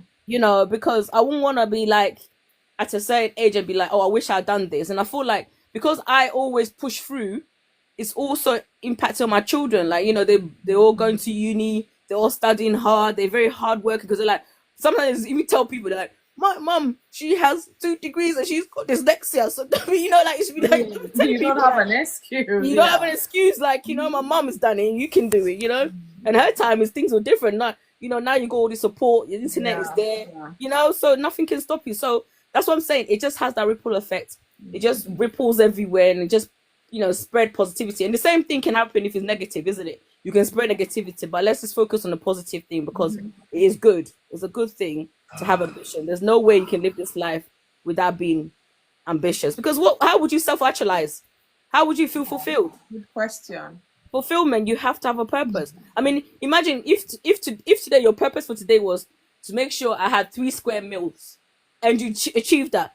You know how you feel? You feel like, wow, you won the lottery, That's what it's about. It's about every day. For me, I think it's about every day waking up and having a goal and saying, you know what, this is what I would like to do today, in the morning. For me, that's it. Or this week, or whatever it is in the next 2 weeks, whatever that goal is, this is how I want to get there. And then the little steps I need to do every day, I'm just looking at it and moving and moving. And once I get to that goal, I'm like, wow, I did it. And you'll be amazed. You feel good. You feel joyful. Especially those small goals you have to achieve within a short space of time. You feel good. I was thinking with someone, was it 2 Sundays ago in church? I was just even standing. I don't know what I was even thinking. They said, oh, you look good. I heard that because I wasn't listening to them. And she just said, oh, sis, you look good. I said, thank you. She said, oh, this thing seems to be working for you. I said, what? I've even forgotten I shared with her about my 1 meal a day. Oh, my. Your 1 meal a day. She said, it's really working for you. I said, well, you two can try it. Maybe it will work for you. So, I mean, no, we have to. You have to. And I think sometimes when people think about ambition, they think too big. Like, oh, I want to be the CEO, or I want to be the president. Or I want. Like, hey, can I ever achieve this? Hey, and they don't even try. Nothing wrong with that. If that's what I mean, to be honest with you, anything in this life that you want to achieve, it requires effort. Yeah, it's gonna take you out of your comfort zone. It's not gonna be easy. Hard work. It's not easy. Whatever you want to do, whether you want to get healthier, you want to start, be more confident in yourself, it's gonna take effort, and you have to be persistent. You have to be constant. It takes work. And even when you fall down, commitment. And when you fall down, you get back up and you say, listen, that goal is still there. It doesn't matter. I'm gonna keep going. I think last week we talked about when you're trying to get to a place, and maybe the road is closed. What's important to you? So you to stand there waiting to, for the road to open to go through, or are you gonna go around to get to your destination? And that's the thing. Re-navigate. Yeah, re-navigate. So you know what? We have to do that because life is unpredictable, and it doesn't, mean that it's gonna be easy. And I'm not gonna lie. When I was doing my degree, it wasn't easy. I had to be up at night. I had to study. I had to do different things. But those techniques, like I said, I learned. I was telling somebody the other day. I said, I used to speak on a tape recorder. I used to speak all my, my notes and stuff. Then I used to put on my bed and put my headphones on and play when I'm sleeping. This is after I've written it. I've written it. Your soul. I'm telling you, I have written it down.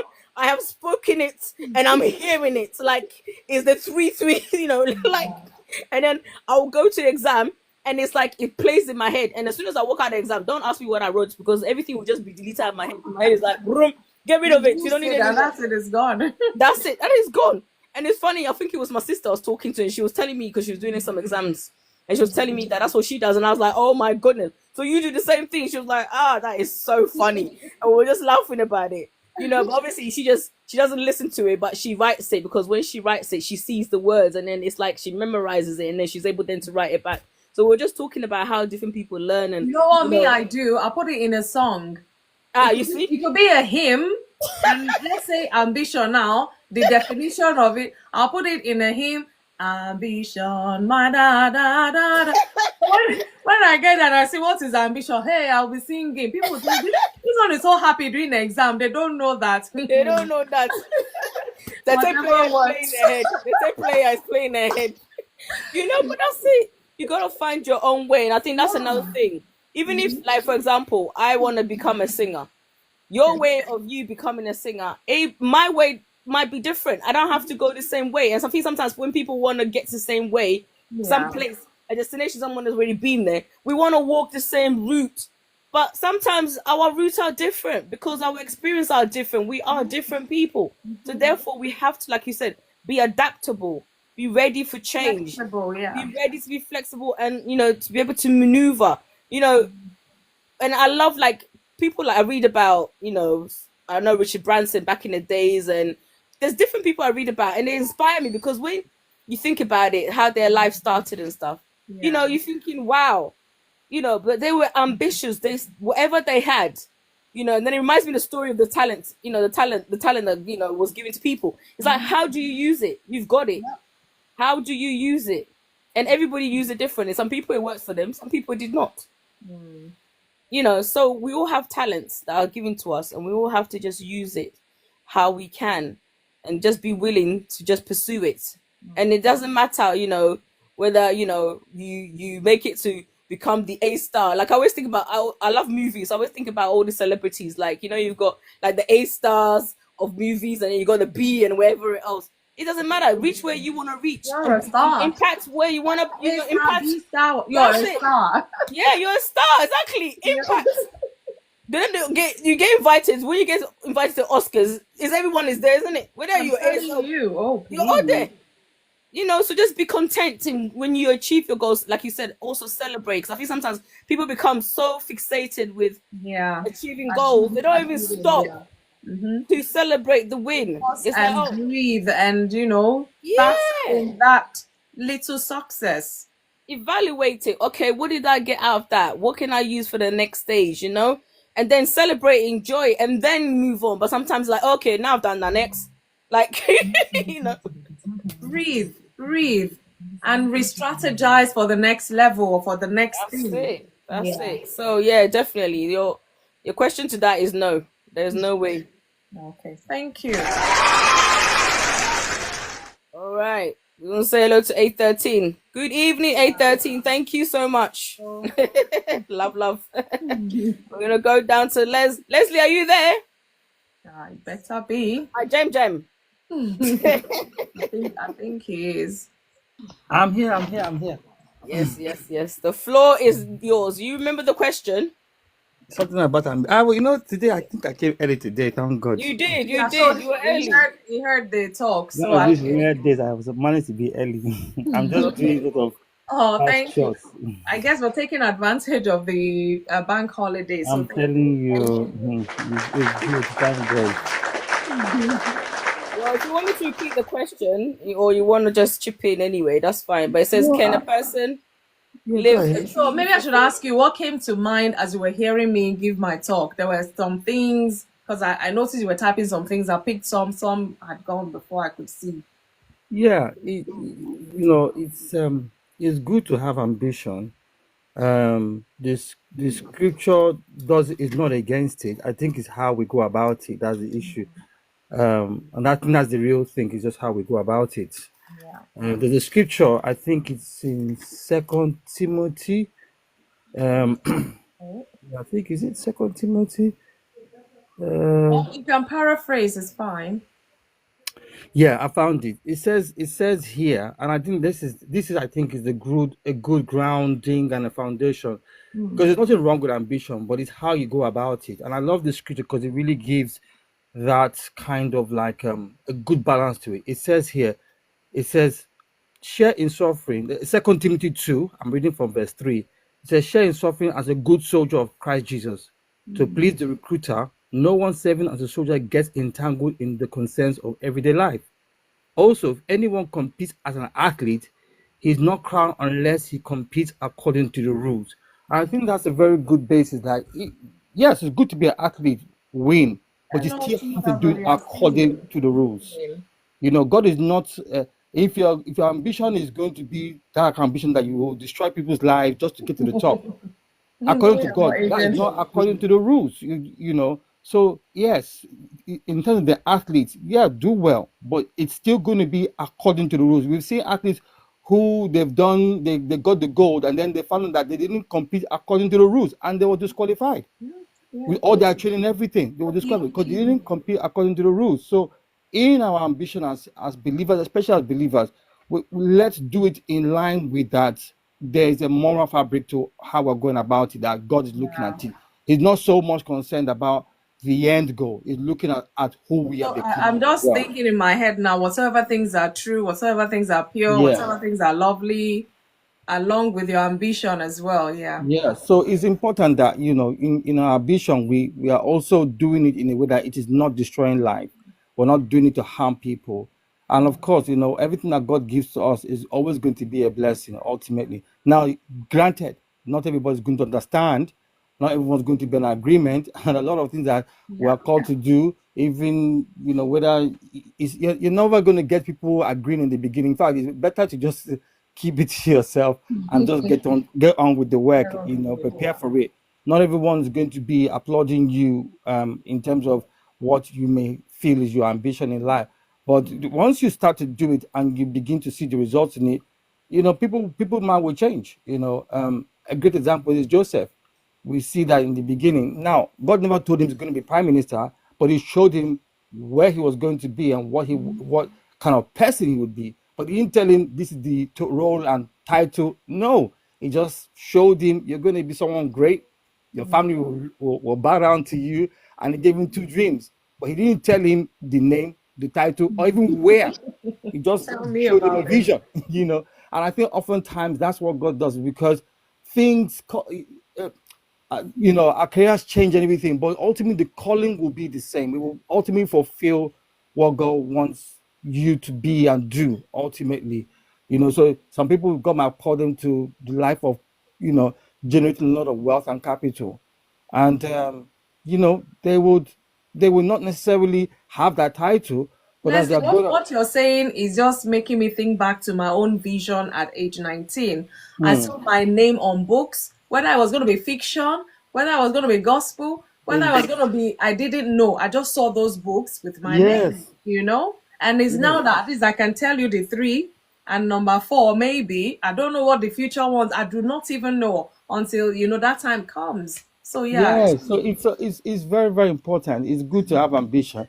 I love what Woman Pepper said. I think one of the things, and I will say this, funny enough, we discussed it on Saturday, is that one of the downsides of the welfare system is that it killed a lot of people's ambition. It killed their dream because they become dependent on um on a benefit. So there's no more dream or aspiration, and then you wonder why there's so much atrocities going on, because they're not fulfilled. They're not really doing what they're meant to do, and they go into all sorts of nonsense. So when a person is not fulfilling their calling in life, they're not fulfilling what they are meant to do in their life. It might as well just destroy themselves, because the thing that God made us, He made us in His image, and when you think about our Creator, He's a creator. He creates things, he makes things happen.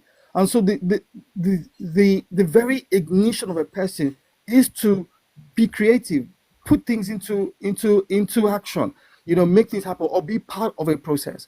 But to not do anything with one's life is almost like a mental suicide. And then we wonder why there's so much mental health problems. You know, because if people are not being fulfilled, they are no longer being encouraged to Do anything. um, go on to for find their calling in life. You know, encourage to their life. Oh, it's you are asking for a lot of headache, a lot of headache. So ambition is good, as long as there's also the moral values in place as well. It's very important to have good values in one's ambition because it helps you, it keeps you grounded. You don't, you know, so you don't become arrogant. You actually recognize that there's a purpose behind it as well. You know, whatever you're going to invent, discover, develop, be a part of, there's a purpose for it. You know, the people who are doing medicine, they're not doing it for themselves. They're doing it to help other people. They're not doing it for themselves. Yeah, as great as you are, you're doing it for other, to help other people to get better, to be well. So all those things, they are there to be fulfilled, to help other people. But ambition is not a bad thing, I believe, as long as it is grounded in, you know, good values, and that's also to do with upbringing as well. You know, but there's nothing wrong with having ambition. It's good to have an ambition. It's good, you know, it keeps you focused, because sometimes when you get distracted in life, your dreams, your calling, your ambitions remind you to how to get back on track again. On track, more like. Yeah, they give you that incentive that is not over. You know, I believe that when you have very strong ambition in life, it also helps you to have a strong mind to overcome difficulty as well. You know, without those kind of things, there's no pull to go forward, and a good ambition or a heavenly calling gives you that pull to go forward despite what you may be going through. So I'll leave it there. Thank you very much. Thank you. Yeah, it has to be nurtured. Ambition is good. It's just like, you know, this saying that money is evil. Money is evil. They say money is not evil. It's what you do with it that makes it evil. Whatever you do with it, it makes it good or evil. Money, if you put money on a table, yeah, if you put a pile of notes on the table, if you don't touch it, do anything with it, if you come back in 100 years' time, it will be where it is. Do you understand? If I now take that pile and I go to the pub and have, you know, bottles upon bottles, exactly what I'm doing with that money is what makes it bad. So ambition is good, but what you're doing with it or how you're going about it is now what people say, this person, they don't even care who they hurt along the way. Are you the only person to pursue ambition or whatever? So we need to be mindful, really. Thank you, Leslie, for your submission as well. So from what you've said, I mean, I can conclude to say that a person truly, without a clear ambition, cannot live a fulfilling life. So I take it from that. Yeah. Woman of purpose, I don't know whether to carry on because you said you will not stay too long so that I don't overburden you. We don't want you to be worn out before you even go to bed. Oh, okay. I have the evening off. It's my birthday present, yeah? Have I not given you one already? Well, this a second one, bonus You're getting birthday too present. ambitious for my life. You see? Well, Too exactly ambitious, too what we're ambitious. talking about. You see, it's funny, but it's real. Imagine. So, guys, balance. Balance. So I'm going to come to Kenneth. I hope you're where you can speak. Good evening, Kenneth. It's good to see you again today. We're talking about ambition. So I don't know how much of it you've heard. What is your take about it? Do you think somebody can live a truly fulfilling life without any clear ambition? What is your take about this topic? Good evening. I didn't meet the starting of your speech, but I think I joined in the middle. But Okay. I was listening to Leslie, and I want to contribute a bit of what he has said concerning admission. At times, some people do have a clear admission, but at times on the way we get discarded, and when we get it, we don't focus on that admission anymore, and it become a problem, and it become a barrier to us at the end of the day. Okay, let's look like. In the Bible's days, let's go back to the Bible's days. Like, where's his name again? I'm trying to pick up his name. That have very clear vision that they give the father and the mother the vision that he should not eat anything Any unclean thing. Or what is this guy's name again in the Bible?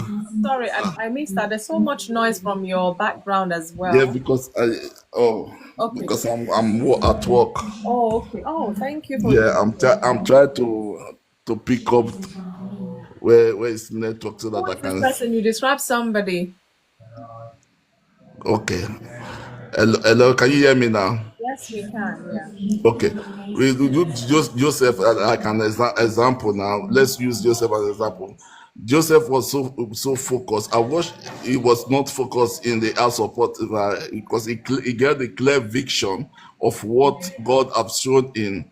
But at times on the way we get discarded at times and we forget the purpose and the vision that we have. That is why we need to always be focused in everything that we are doing. Because when discussion come, we at times we forget where we want to go and what the place that we want to arrive on. Addiction is to me is very good because when you have that, you know that your destiny and your future is bright. A lot of us when we're young, we say I want to be a president, I want to be a lawyer. At the end of it, some of us end up today be that we say upon ourselves that we want to be because we saw it clearly at the very beginning and we walk towards it. But at times when it come in discussion, at the end of the day we don't arrive that point.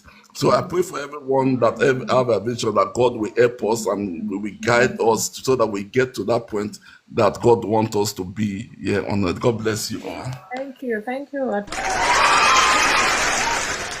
Thank you, Kenneth. So, are you saying to us now, Kenneth, that for somebody to really live a purposeful life, they need clear ambition?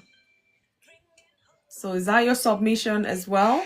Yes. Okay. For you to live a purposeful life, you must have that because without it, and you must guide it as well. Because if you don't guide it, there must be a tempest on the way. There must be Always distraction. something. And Yes. when that discussion come in, you lost focus, and that is what happened to a lot of us when we were growing up. We were so ambitious that this is what I want to be, but at the end of the day, because of the people we meet on the way, the friends, they make us to be discarded, not to focus on that thing that we want to be, and at the end of it, when we begin to realize, we begin to regret. I don't know, and it affected a lot of us when we were young. And this age, I'm telling you, as from 15, 16, 17, that is why you need to guide it. I always tell the young ones that don't be like us, because when we were growing up, because of we think that we are the bigger boys, and we want to do things that people will say yes, they are the one that was the time. At the end of the day, we get it wrong and we connect to the wrong people that killed our adventure. At the end of the day, we don't get to that point that God have for us and that God has shown us clear. That is why every day I always use Joseph as an example. Joseph guide he adventure because he already see what he want to be. Despite the discouragement of his father, despite the discouragement of his brother, despite the discouragement of Potiphar even in the prison. At the end of the day, he became a prime minister in a foreign land. That is what God wants to run. That is the plan and that is the purpose for God for us here on earth. That's why we need to guide it. So long you see it, guide it, and walk towards it, God is going to help you because God knows that you are on the right track. But if you don't have any evil intention, if it's clear. But if it's not clear, that is where you begin to do mango in one way or the other for you to get there. But if it's clear that you saw it, that this is what God showed you, it must surely come to pass. God bless you. Thank you. Yeah, Joseph stayed focused. We all know the temptation that came along. You know, he had to guard that thing. And just like he said, his brothers were jealous because he said that I saw them bowing to him, not knowing that it would be millions of people who knows that was going to bow to, not just even the siblings, the 11 or 12 of them, so to say. So, but he was focused, and how he was going to get there, I don't think he saw that in the dream that he was going to be sold. he would nearly be killed, he was going to go to prison or what have you. But God showed him that at some point people will bow to him. So don't think your ambition is so big. Hey, how would you get there?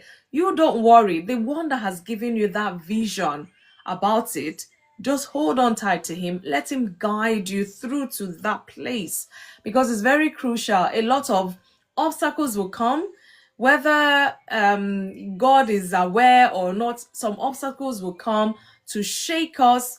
Sometimes maybe we're dragging our feet, or sometimes you just have to learn certain things. So certain situations will happen to us whilst we're pursuing that ambition. It doesn't mean we didn't get the picture right in the first place. It doesn't mean it's a wrong ambition you're pursuing. It just means that come rain, come shine, be focused to make sure that you get there really.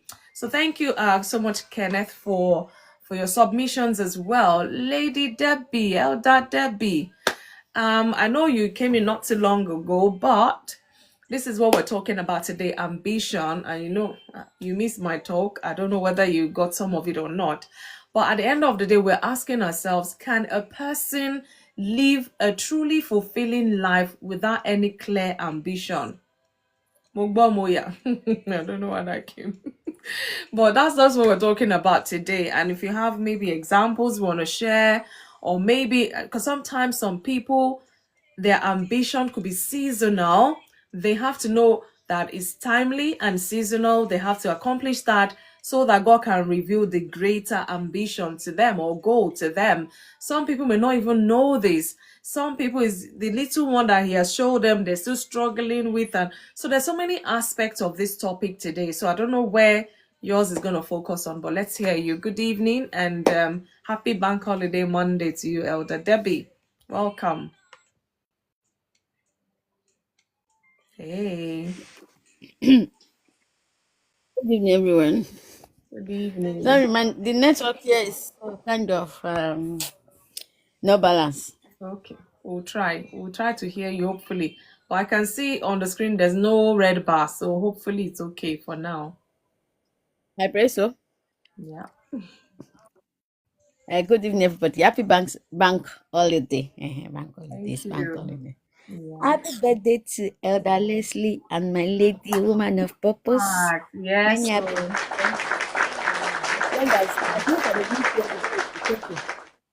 You say?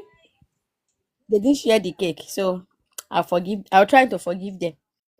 It's not too Okay, late. You can always bring one next on Thursday, even. It's not too Okay. late. Yeah. Okay. I'll be expecting. No, No, don't worry. Fumi's gonna share her one with you. no, don't do that. Do you know how Don't do that. far that cake has gone already? I'm sorry for Don't you. do that. Don't do You're that. over ambitious, woman of purpose. You and I know that there's something called the land of no return, but I'll leave it there. No, which cake is she talking about? Let her speak. Oh, Are you talking about the anniversary cake? No, not that one. That one's gone long time. That one, no. that one gone long time. You just wish two people happy birthday, and we're here, no cake, no nothing. That's why I say they can still bring the cake on Thursday, and somebody is trying to rope me in by being over ambitious. That's it. Today I'm being over ambitious. That's my title for today. Calm down, calm down. I'm embracing the title. Woman of purpose. Yes, Is love. this your new year, new you thing? Yes, this is my over ambitious new me. Oh wow. Hey, fuck. We said to balance things. Don't be over ambitious, please. Okay. Okay, so we are talking about ambition. Yeah. So you said So can what is somebody live truly a fulfilling life without any clear ambition? What do you think? more or less like can somebody live a fulfilling life without a goal? Yeah, more or less. I don't know, maybe, but I've not seen a proof of that, so I don't know. I don't think so. Because if the purpose of a thing is not known, well, Or sweet is is gonna be hard. Yeah, so I don't even if it's not big, Mm, even if it's small, I think a lot of people, everybody, almost all of us have a goal, have an ambition. yeah. It might not be as tangible, it might not be as effective, it might not be worth the while, but everybody have one thing they're chasing after. Mm-hmm. But the thing is, can somebody without a clear one live a fulfilling life? Mm-hmm. I'm not sure. Okay. I'm not sure. I've not seen a proof of that one because everybody I've seen that live a good life, the kind of life I admire, the kind of life that even that is Christ worthy or something, something, have an ambition, one way or the other, one way or the other. So I don't think. I just feel when it comes to that, as long as your your ambition is according to the will of God, Mm, crucial. there there is discipline to follow through. Mm-hmm. There is yeah, discipline to follow through. There is what's it called, a genuineness of how you, when you finally get there, where how you will spend, how you will live that life. Mm-hmm. Because sometimes we all have an ambition, we all have this goal of, oh, when I get this, when I get this, when I get this, when I get it. But the reason why a lot of us don't eventually get there is because God knows that when we get there, what we will do, what we will do. Mm. That's why. Worse than Pharaoh. Yeah. So the genuineness, the discipline, and is it even the will of God for or what that thing you're chasing after? Is it the will of God? Is he aligned with the will of God for your life, or you are just chasing it because that's what everybody is doing? Yeah, I think at the end of the day, most people, most of us, the major the major thing a lot of us are chasing after is to be successful. Mm. What success now means to you is different from what it means to me. It's different from what it means to Mr. Leslie and Woman of Purpose. But we still call it to be successful. So at the end of the day, we all have an ambition. Now the question is it aligning with the will of God? Are you playing your part? Where are you doing what you are supposed to do accordingly? Or you are just waiting there and waiting for time, I trust God, he will not fail me. Or you are doing your part. And at the end of the day, how is your mindset towards that thing? Is it because you want to be successful so that you can show them, but you want to be successful so that your life can show glory to God? So that is very important too. It's good to be ambitious. It's very, very good. As long as it's according to the will of God.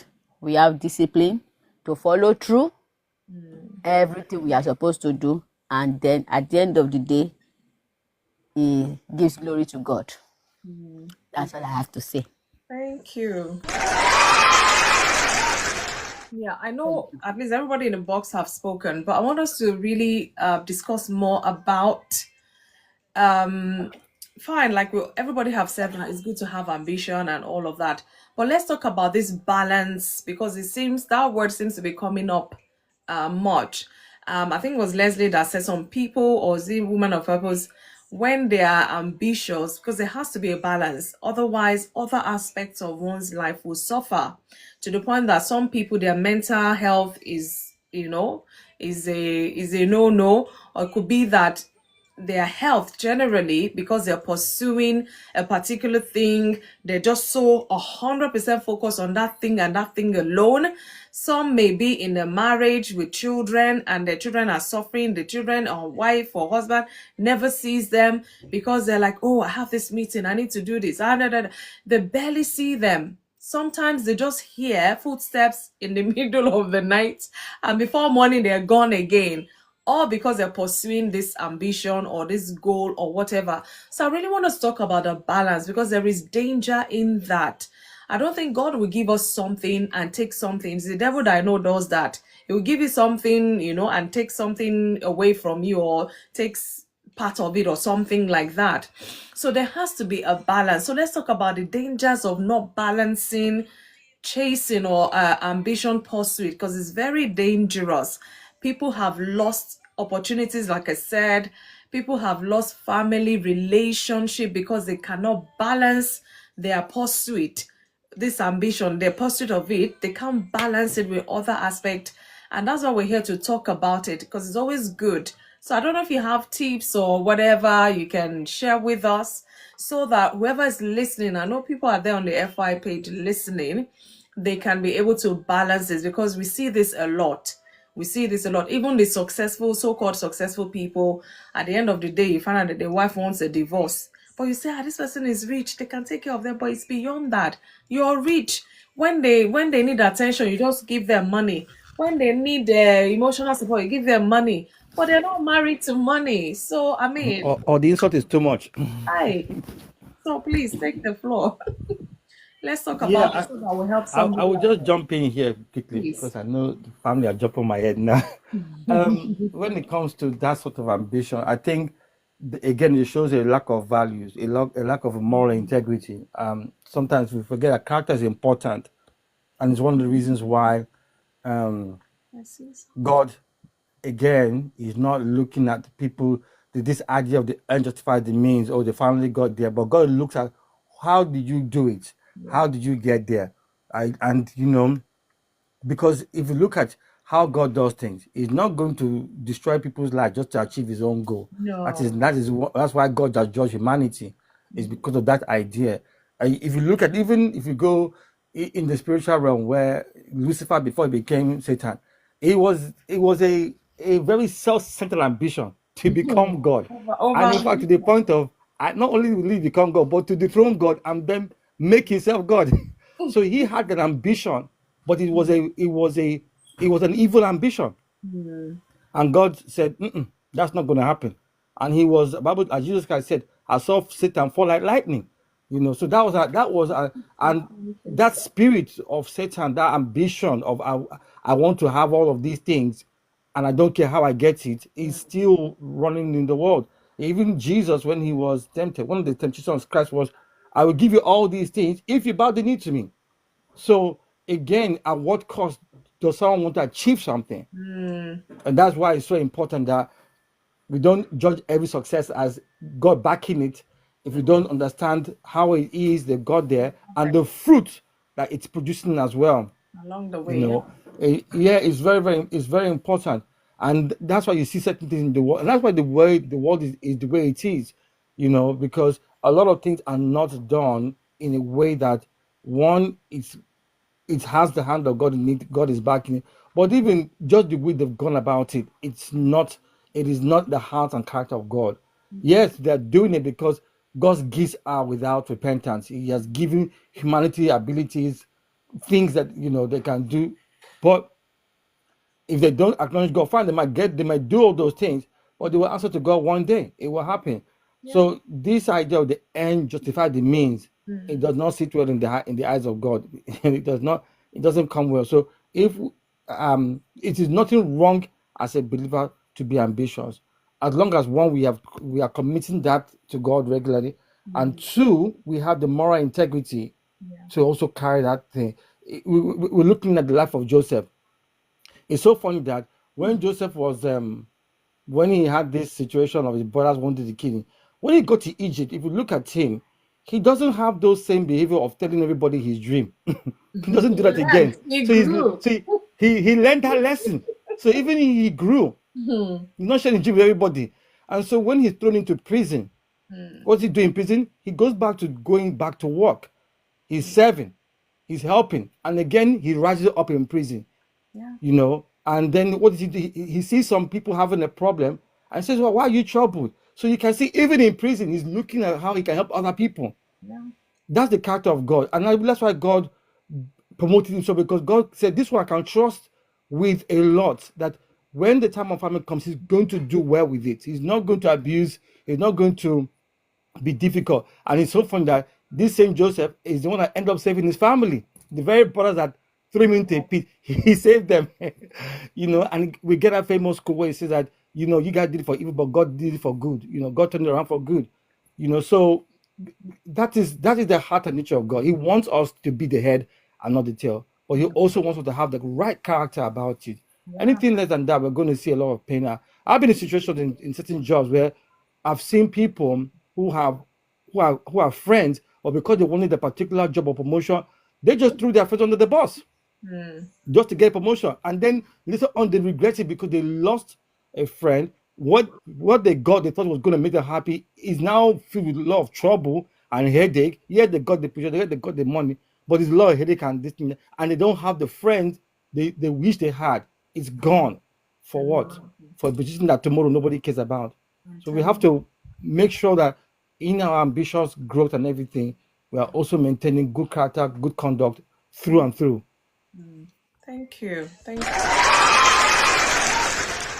Or the one, you know, sometimes you watch these Nollywood or Hollywood movies, and sometimes I like to see beyond the movie, because, I mean, even though it's a movie, it's somebody else's story somewhere in the world, you know? And you find out that somebody is pursuing this goal and all, or somebody gets a prophecy at a young age, you're going to be this person when you grow. They don't know what age, but when you're older, some will not get to a certain adulthood age, and they feel that this prophecy or this thing they've tried and nothing is forthcoming, and they will now want to find other means to achieving it quickly. And you find out that all of these things, as I said, the devil is the one that will give you something and you want something else in return. You know, some want to get there so quickly, not minding how they get there, as long as they get there. And in the process of that, of course, they will do an undo. In the process, you will ask, is God in every step all the way to your achieving this purpose or ambition or whatever it is? So it's very crucial. If you rush into it, you will miss a lot of things, because God is a God of process. That's why he shows us vision. He helps us to just see a glimpse of where he's taking us to. How we're going to get there, we don't know. When we're going to get there, but you have to be disciplined, faithful, steadfast, resilient, but because that is your end goal. So we need to be careful. I don't know who is listening out there. You're chasing that ambition, check. Because from time to time, we need to sit down and check. This my chasing this ambition. What is suffering around me? What can I pay attention to and manage this ambition pursuit as well? Because it's very crucial. Like I said, some people have lost husbands, some have lost wives, some have lost children, some have lost opportunities, some have lost family members because they can't balance it. You know, they're just so focused that there was one example I think I gave, or maybe it was a film I watched. This person, very top class, you know, very successful person like that, and wasn't giving attention to the wife or the children. And guess what? He was in a meeting, rushing for a meeting or in a meeting, and collapsed because he was overworking that contract, this business, da. And then he collapsed and they rushed him to hospital. He was out, completely out. They had to resuscitate this person and pass all these drips, oxygen, everything. And after like maybe 3 hours or so, he came back to life, so to say. Imagine everybody is running helter-skelter to save their lives. And they now open their eyes and say, where's my phone? Where's my phone? I missed that meeting, that business meeting. Imagine the look on all the medical personnel. Imagine the look on their faces. Like, is this person for real? You nearly died. You woke up, and the first thing you want is to make that call to the business meeting you missed. So some people are extreme like that. And you and I know that if you go home, I don't think the children will be happy with such a person.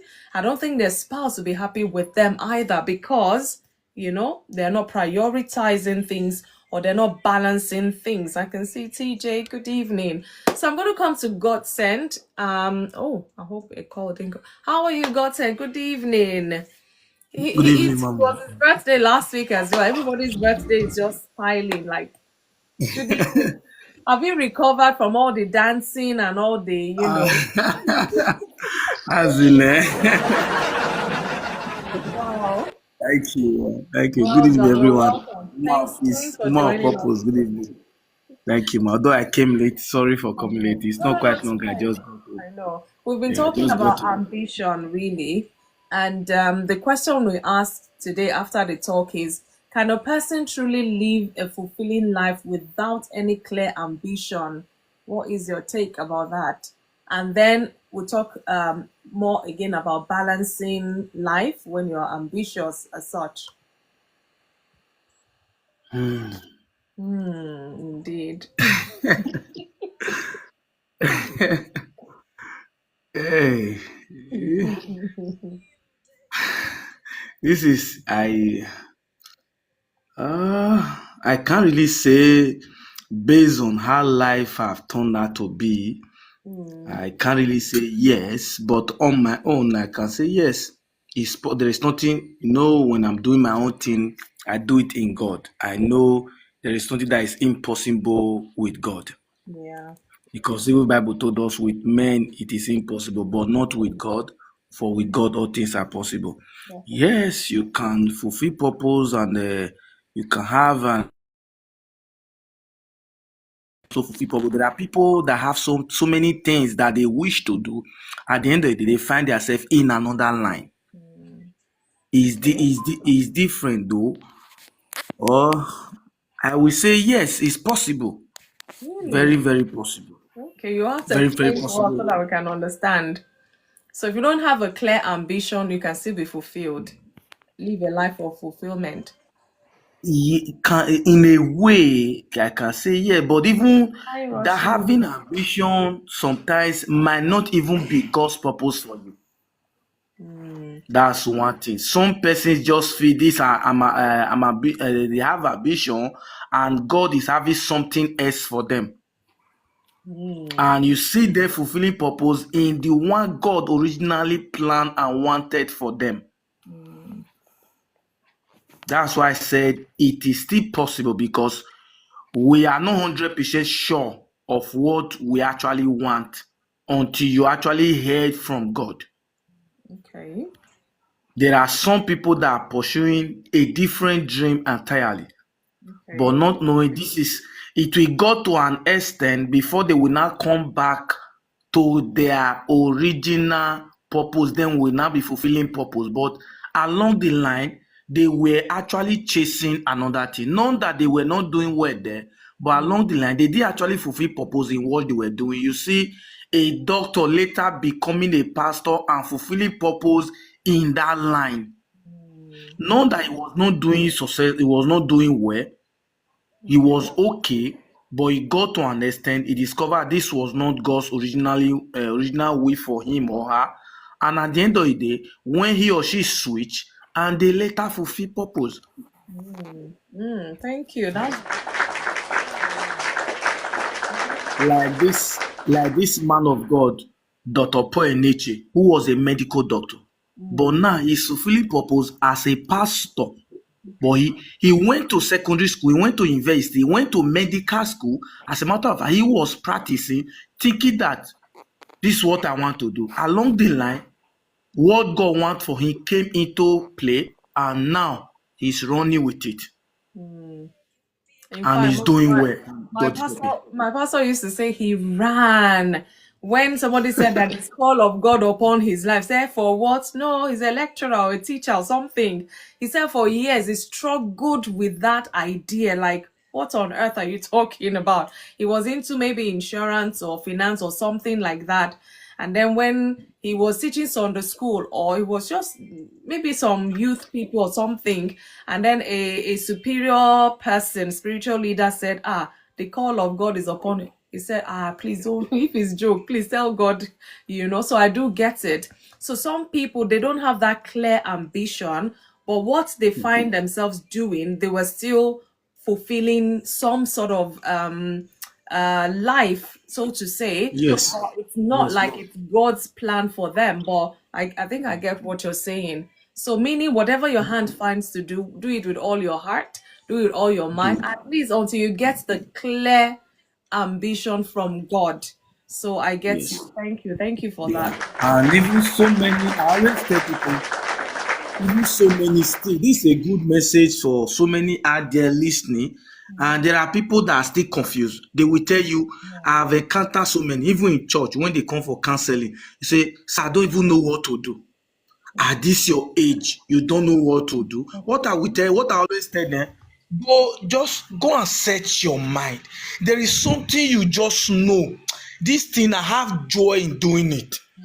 It's not everybody. School is good. I always tell people it's good. If somebody was asking a question the other day, was like, if you have opportunity to change so many things now, what are the things you will change? I said, I will love to learn a lot of handwork before even going to the four walls of university.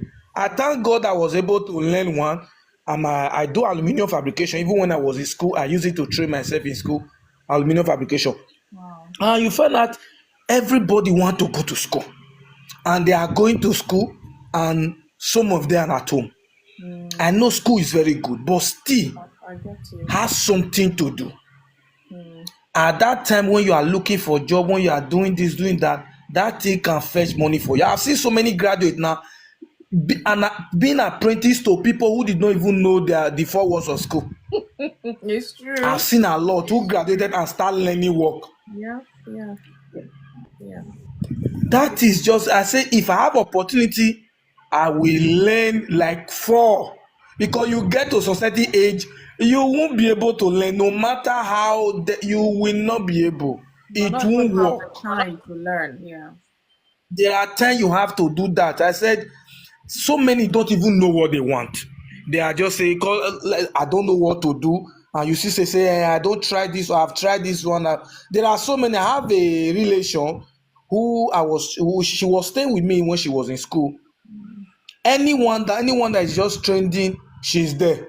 Anyone that is just any business that is just trending, she's there. And she end up doing so many of them without fulfilling anyone. Hey, At the end of the day, she was indebted, and indebted so many of us because she don't even know what she want. That's the problem of so many. Sit down. If you cannot know, go and pray. God will definitely tell you there is something for you. It's not everybody that will be a doctor. It's not everybody that will be a nurse. It's not everybody that will be an accountant. No, there is one for you. You have your own. Go search for it first. I always tell people the first solution to every problem is to know that there is problem. When you don't even know there is problem, then it become a bigger problem. Yeah, this one being ambitious. So many people are not even ambitious. They don't even know what they want. That's a big challenge for some. They don't even know what they want. Not to talk of to fulfill purpose or to be successful in what they want. That's the first thing to even search for. Do you even have ambition? What is your ambition? What is your pursuit?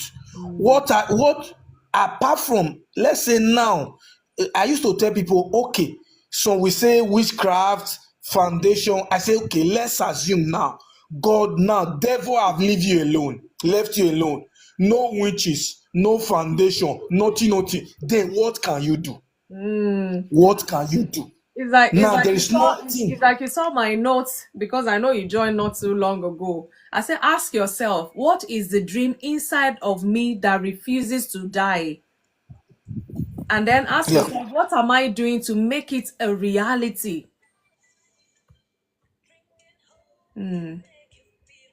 Yeah, go on, God said. I just wanted to add that to what you're saying. Okay, yeah, I understand. Though, like I said, I came late. I was not here in the beginning, but yes, that's just the major challenge we have these days. Because people don't actually even know. and it's just for them to first search for it, look for it, hold on to it. And so many feel when you have ambition or this is what you want to do, and there is this mindset of when they are failing, they just feel this is not the thing I should do. I know. That's one thing. You touched When I started, I do transportation business. After my school, when I graduated, I entered into transportation business. I was buying bike, giving this motorbike, giving out for HP. I started with one.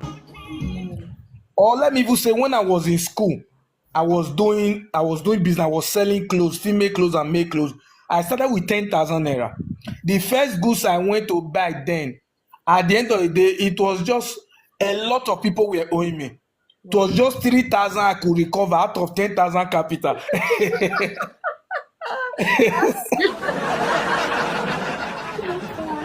Wow. Something in me was just like, you cannot do this thing. See now, instead of it to use that. I was just like, what? Everybody was, but I kept on doing it. I just kept on doing it. From there, the thing God helped, and it was growing. But initially, there was a lot of discouragement. After graduation, I love business a lot. After I graduated, I studied accountancy. But after I graduated, I said, okay, I love to do business than work for somebody. Then I started this. I gather money, I put money together. I wanted to enter transportation business. I bought a bike, just one. Then I gave it out. Then the person do all the necessary doing, and at the end of the day, I travel for a program, and they called me from the program that some armed robbers attacked the guy, beat the guy up, and took the bike. I was like, Jesus, the only bike I wanted to start with. I was down. I gathered money. Then bike was not that expensive. It was 300,000 naira, 280. Everything was 300,000 altogether. Wow. I was down. I was like, this is just the only capital I have. How am I going to do this? And I love to do. I kept on gathering money again. Then I got an idea. You have to register for barrister. You don't have to be doing it yourself. Any losses, this size. That's how I started the business. To an extent, we registered it from there and on and on and on. And God will be faithful. People feel when they just feel fail in a particular thing, or when there is storm, they will just switch. That has become another problem. This is what you want to do does not mean it will just work in a day. Everything will start producing for you. When they just start seeing storm, they just switch. No, this one is not my own. No, it is your own. Even when God is telling you it's your own, definitely you will encounter so many challenges. Yeah. Because people just feel the one that is just striving, the one that will just start gaining now, that's the one God wants for me. That's where most people are missing. At the end of the day, they will leave their line. They will just live there. And before you know, they are somewhere else. Failure is part of the process. Yes, man. They don't know failure is part of the process. Yeah. I will stop here so that I can also learn from every other person, then will contribute later. I just got to not quite long. Thank you. Thank you. Wow, that is quite insightful. So, wherever you are, whether you're still struggling to understand your ambition, whatever you're doing at the moment, make sure you do it well until you get clarity about what your real life ambition is or your purpose in life. Thank you so much, Gosen, for that insightful perspective you brought to it. I have TJ. Yay! Good evening, my dear brother and pastor. God bless you, sir. I hope you're doing happy bank holiday. Same to you. Yay! I hope you're good. I'm doing well. Yourself? Good. Thank God. At least we're relaxing today. Thank God. Yeah, so TJ, we've been talking about ambition. I don't know what perspective you want to bring to it, but all in all, the main question after the talk is: can a person live a truly fulfilling life without a clear ambition? So, if you want to start with that, or what's coming to mind, and then again, we want to look at the balance. In the pursuit of this ambition, you have to put a balance to it so that other aspects of life do not suffer. So anywhere you want to start from, please, the floor is yours. Ambition.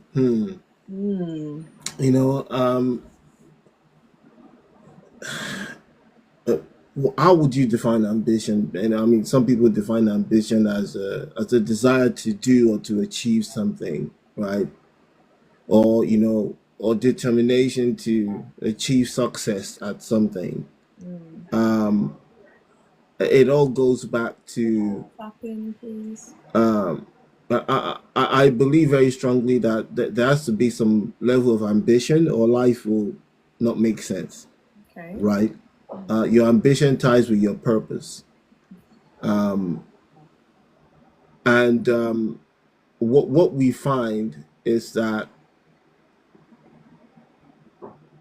people generally don't take out time to try and figure out what their purpose is, or the purpose for which they're living. And I always say to everyone around me that cares to listen that your first purpose is to find God in life. And when you find God, your second one is to find the reason why he created you. Which is purpose. Thank you. If you refuse to find that, you're just going to live life being swayed by what everyone else is. Is it possible to go through life without ambition? It's very possible. But is it possible to go through life, to live a meaningful life and a purposeful life without ambition? That can be difficult, right? It really just depends on where the individual is at any point in time. I believe very strongly that this life is to be lived purposefully. And when we look at the Bible highlights, which is my own manual, might not be the manual for everyone, but it's my own manual for living. It highlights that God has a purpose for everyone. And it is everyone's job to discover that. However, you know, in the absence, like I think the man that spoke before, the brother that spoke before said, in the absence of not knowing what you want to do, I say to people, rather than wasting away, pivot to something. In the process of pivoting to something that maybe you do well, you're good at, you will hopefully find purpose in that, or you will start to learn the things that you don't really want to do. You know, when you speak to the average 15-year-old, 20-year-old, and sometimes you find it 50-year-olds as well, when you say, what do you want to do? I had this conversation with my 9 or 10-year-old some years back, and she was like, what do you want to do? I don't know. I know. And Don't say that. they're like, I don't know. But you know what?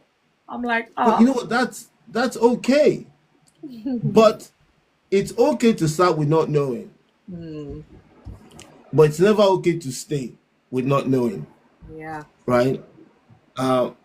And it's quite interesting that people go through life without knowing where to place their ambitions. Like I said to you, the definition of ambition is a strong desire to try and achieve something. Yeah. So it doesn't necessarily mean that you have clarity of purpose. But to be ambitious is to say that I want to do this thing. And then you pivot your energy towards it to get it done. Yeah. You make a determination that you will walk through this thing and I'm going to do it. So it's very difficult to live life without an ambition, because it just means that you don't have any strong desire. What are you living for? Like, you don't have any strong desire towards anything. And there are people that live that way today. I know. But you will find that most people that live that way either live in confusion or live in some sort of frustration with life, because life must be lived with a purpose. Or regret, yeah. You know, and you know, some people's ambition is just to do nothing. I just want to exist. That is also some sort of ambition. At least you know what you want to do, which is to do nothing. Okay. Right. That's funny. But that's also some form of ambition. You know, Really? I speak to some people and they say to me, I never want to work. Okay, so what do you want to do? I just want to enjoy. Okay, what does enjoyment look like?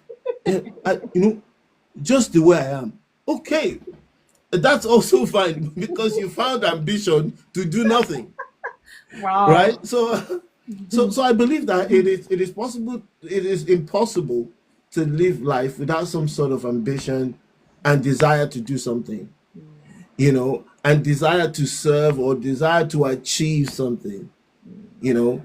Often at times people don't know how to communicate their ambition or how to define their ambition. There's that challenge, but it is really impossible to live life to its fullest without some sort of ambition. And ambition could be as simple as I want to help people.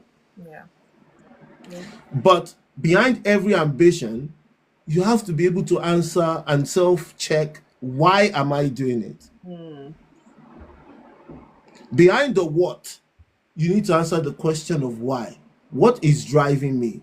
Because without understanding that, you might be driven by somebody else's ambition very, very easily. So it's a very, very important one. I think it's a very, very important topic. Honestly, the most important topic in the world, because if you don't understand your purpose and why you do what you do and what you should be doing, you just coast through life. And you shouldn't expect to achieve anything tangible because you are aiming for nothing. Yeah. So that's my short So thank you, contribution. thank you for that. How about the balancing of it? Now this person knows what they're pursuing and all, or they have to learn to balance with other aspects of life so that family life is not suffering. There are, you know, other aspects of life, their health even, because some are so driven they forget to eat, they, you know, and all of those things. Equilibrium is very important in everything. But again, you know, we all have a general sense of what we think should be first, but it's never the same. Our top 5 lists of things are never the same for everybody across board. You might say, okay, well, family should be first. For some people, why? Why should it be first? I'm not married. You know, I have extended family. They shouldn't be first. I should be first. You know, so everybody has their priority. Some people say God should be first. Some people say, I don't know God. I've never seen God before. What I can see is in front of me. So that should be first to me. Regardless of that, people have different priorities, and you know, our perspectives, sometimes we want to force that on people to say, okay, this should be balanced. For some people, they just love the imbalance too. The fact that nothing is just the same. You know, in saying that though, I caveat that by saying that if anybody will live a I don't want to say a balanced life, but if anybody will live an enjoyable life, you have to be able to shift priorities, because something that is first in your life today might be second tomorrow. Yeah, true. Yeah. So we don't always have fixed priorities. So we're always in a state of trying to balance. I don't know anybody who can say that they are fully at equilibrium. They're lying straight at line 180. You know, it's either they're 45 degrees tilted, 10 degrees tilted, and it's always a balancing act, trying to figure out, okay, I need to adjust. We're constantly adjusting to try and balance things. And some people do it well because they understand their priorities and they've decided it within themselves. These are the things that should be first for me. These are the things that should be last. So I'm going to balance it based on that scale of priority. And some people, they don't have a scale of priority, just going with whatever comes. If this thing tilts them to the left, they tilt to the left. They go, oh, let me go to the right. You know? But in saying that, really, everybody has their priority and everybody is just trying to figure out how they balance life. You know? But the important thing is know your priorities. Decide what is important to you and what is not important. Because you can't do everything. No. You will not be able to. You will not be able to do. You'll burn out. You'll burn out. Yeah. Right? So it's all about prioritizing. But even when you prioritize, there's still a balancing act to deal with life. Life is dynamic. It's very fluid. You can't just say, okay, everything's at 180 degrees. You know, my wife, my children, my work, everything is aligned, and we're like, you know, everything is balanced. You know, perfect. Well, I get you. Yeah. All right. Thank you so much. You mentioned one or two things that I said earlier in my talk as well, in terms of self-reflective questions for ambition, things that generally people should ask themselves. Why do I want what I want? Are my ambitions aligned with my values?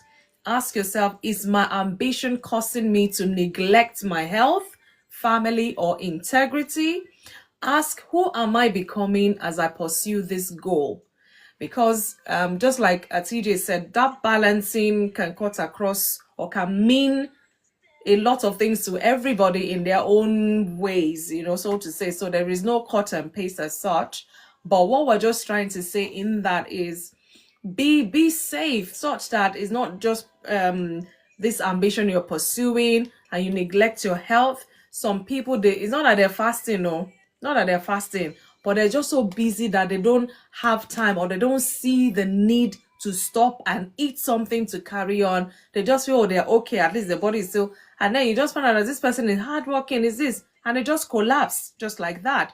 We don't want that extreme situations. So there has to be some sort of balance, really. I mean, taking time out to eat, spend time with your family if you do have them, is this balancing we're talking about. But thank you so much for pointing that out, that balancing is whatever it is who. So we get that. Susan, I'm coming to you. I hope you are good. I hope you've slept a bit.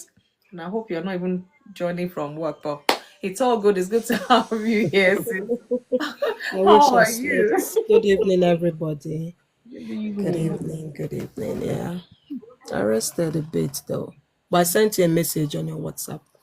Oh, did I see it? Have I seen it? No, I don't think so. Okay, because I had to put this on do not disturb. Yeah, Those yeah. messages will disturb us. So, Susan, you're welcome. I know you're still, trying to get your energy back and all. So I'm looking forward to the day you have off day, so that day do not go out. In fact, just tell them to bring breakfast, lunch, and Abby, dinner so I that you can't can wait. relax. So we've been talking about ambition, and I'm sure if you had one or two people there, I don't know what's coming Yeah, to mind for you. Please share with us. ambition Mm-hmm. is a broad topic. It is. Thank you. Although I've not really heard. I only heard the last person and then second to the last person because I Okay. joined in late Okay. because I had things I was doing. So I understand. Thank you so much for joining, because he said to nudge you. I said yeah. I'll try and remember as well to nudge you.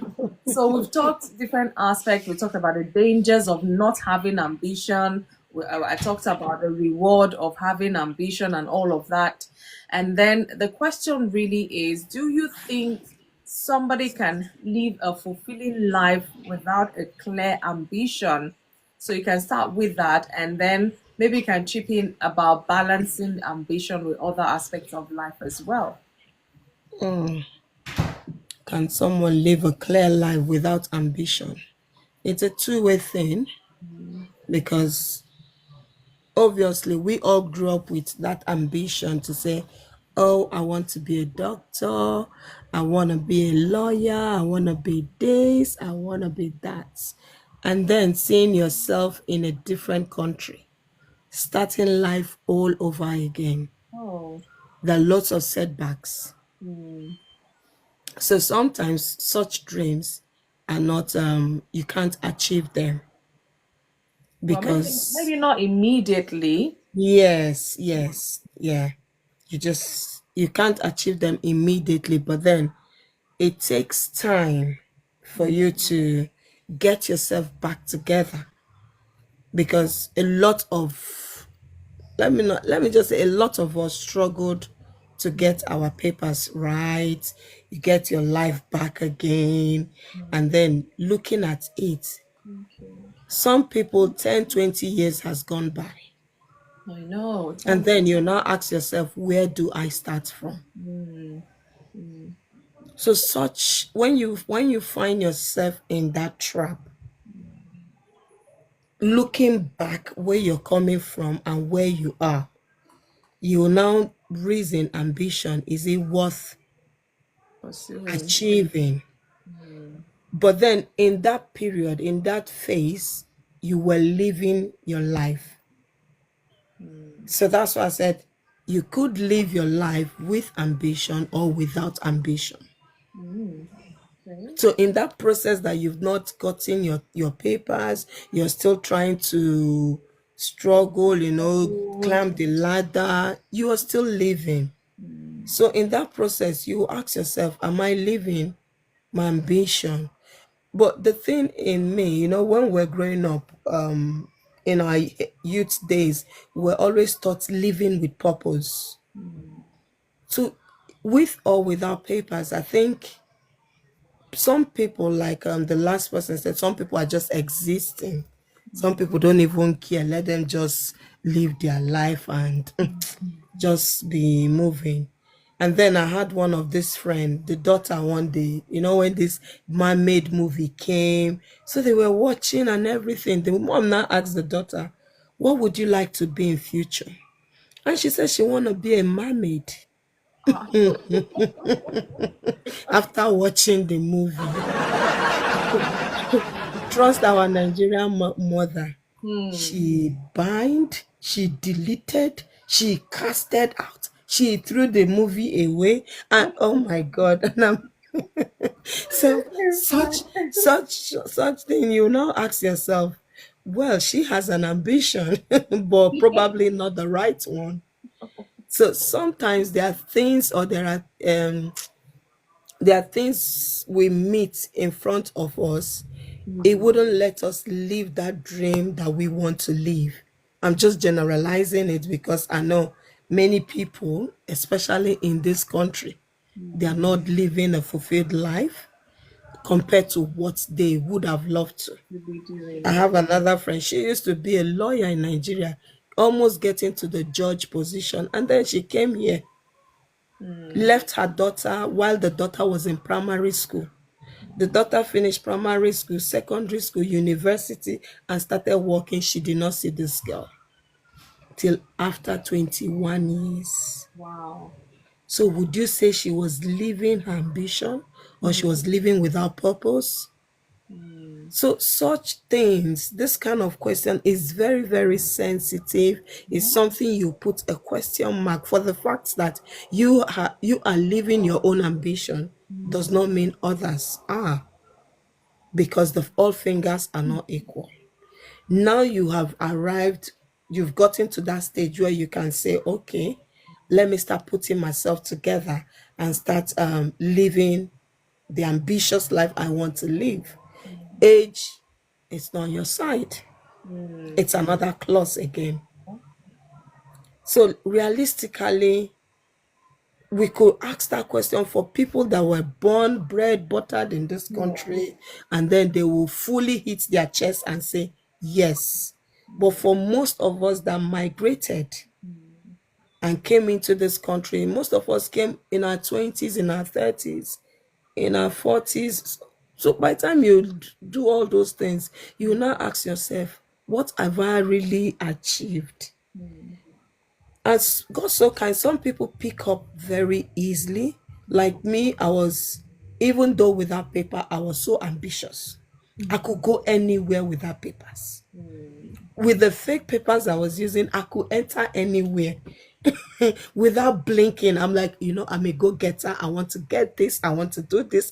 And I had all those things written down. I had my 2 years plan, 3 years plan, 5 years plans, 10 years plan. I had them with or without papers. I had them. And it got to a point I did a lot of things. I sold, I did everything. But I think now I'm beginning to find my purpose in life. And in that process, people learn. You need to learn. What I'm doing now, is that what I really want to do in the future? And then when COVID struck, you will now find out, you now ask yourself, this thing that struck, what is the end thing? Before, I used to tell people, you don't have to make it. It's not everybody that is a nurse that made it, or that want to make it. It's not everybody that wants to be a nurse. But after COVID, I now realized that the health industry stood out more during COVID than anything. And then I now had to sit down and rethink myself. Okay, this way I'm going, is that okay? Can I divert? Can I do this? And I began to get my life back in shape. So ambition, it's like I say, is a broad, it's not something you can just take nail and hit on the head, bah, bah, bah, and you get it right. So that's my own take for now. Wow, thank you. I love the different dimensions we've expanded this topic today because like I said, people are there listening. Some people finding solution where they are at. Thank you so much, Susan, for that perspective as well, because some people that's not their case, some this is their case, some are just even entering into that phase and they're like, ambition, I want to survive, I just need to survive right now, so ambition will come later or something, and then you never can tell. Some people, they plan, okay, I'll come as a student, they've planned their lives, but this, I should get to my papers and do this, and you find out that 20 years down the line, nothing. They've not And started. I'm, I'm telling you, it's like this was not the plan. Yeah. You can throw your life off course, even, God helping you, you have a good support network to keep encouraging you, to keep telling you that what these things, whilst you're waiting on this, keep doing something. But it's always hard sometimes, and we get that. But it's just so that we are mindful of it, whether sooner or later, at some point, we need to find our purpose in life and try to achieve it as best as possible. I was sharing here some time ago, I think a 80 something year old going back to uni to study, and you'll be wondering, even the young ones gone, they don't want to study. You want to go back to uni and study at this age. And they did it and they graduated. To what end, whatever it is they're pursuing, I mean, better late than never, as they say. But you and I know that when life happens, it can throw people off course. It can divert your attention. It can make you lose focus. It can, brings all sorts really. And that's why you always have to have your you time to kind of reflect. Sometimes you may have to go back so that you can trace yourself back to going forward. So it depends really where we are at in our lives at this point in time. Do you even know what your ambition is, regardless of other things going on in your life? Is this something you can pursue at any time and you still be fulfilled? Or is it that you don't have one? Whatever you find to do now, you just do and move on and all of that. So different people, different perspective, different understanding, I guess. But the most important thing really we're putting out there is, if God has created you, you came through the womb of a woman, because I want to believe you didn't just drop from heaven. God has created you for a purpose, whether earlier in life, in the middle life, later in life, you find it, make sure you pursue it right, really, because at the end of the day, whether we acknowledge God exists or it doesn't exist, everybody's going to give account. And how did you live the long life God has given you? Did you live it to please yourself? Were you angry with life such that you did not even live life? What exactly have you done with it? Because it's very crucial. And like I said, it's not just about us. It can affect. Okay, let me see. Let me bring this person. I don't know. It can affect other people in our lives, people who are supposed to learn from us, people who are supposed to mentor and things like that. And because we're still finding our feet and all of that, it may affect them as well. You never can tell. But all in all is that we all want to live a fulfilling life. No matter how long God has given us or blessed us with, we want it to be a meaningful life, the one that we've nurtured, with a level of balance, with humility, like I said, and, more meaningful, because with our generation, another generation is still coming ahead of us, and they want to see what their predecessors have, how they lived life, so they can take the baton and live even further. But if nothing, there's nothing they can hold on to, or there's nothing to propel them into living their own life as well, I mean, things really will not be balanced. So that's what the essence of this talk today. Ambition is good, Whether you know it, whether you don't know it, whether you're still searching for it, but just know that God has assigned one to you, or two, or many. Find it. I think it was one of Purpose that talks about the gifts and talents that God gave, referring to the Bible now, the story of the gifts, 5, 2, and 1. The one buried the one, feeling, me, I don't want to be ambitious at all. No, this man did not want to, you want to reap where he did not sow and all. And the 2 doubled it, the 5 doubled it as well. And you can go and read that in the Bible. So I don't let it all out. If you're curious about this story, go read it in the Bible. Find it and maybe you can come and share with us. But at the end of the day, everybody got rewarded for their increase. Everybody got rewarded for their turnout. And the one that did not do anything with the one ambition, so to say, the one that was even given to them was collected, because it's as good as a waste. And I know that we're not created for waste. I really want us to go and sleep tonight early enough, because we're not going to reach 11 o'clock tonight, because I know quite a number of us are tired. I really appreciate everyone joining it today. All of your contributions have been meaningful, and in fact, I've learned a lot today, which I'm going to go back and ponder on as well. But I have Amoni. Amoni, how are you?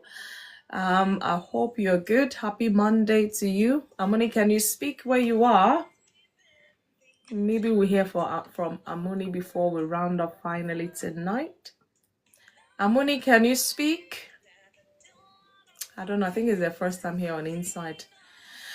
Okay, maybe they just came to give us moral support. So thank you so much. Appreciate you. Thank you for joining in. So guys, we'll leave it on that note.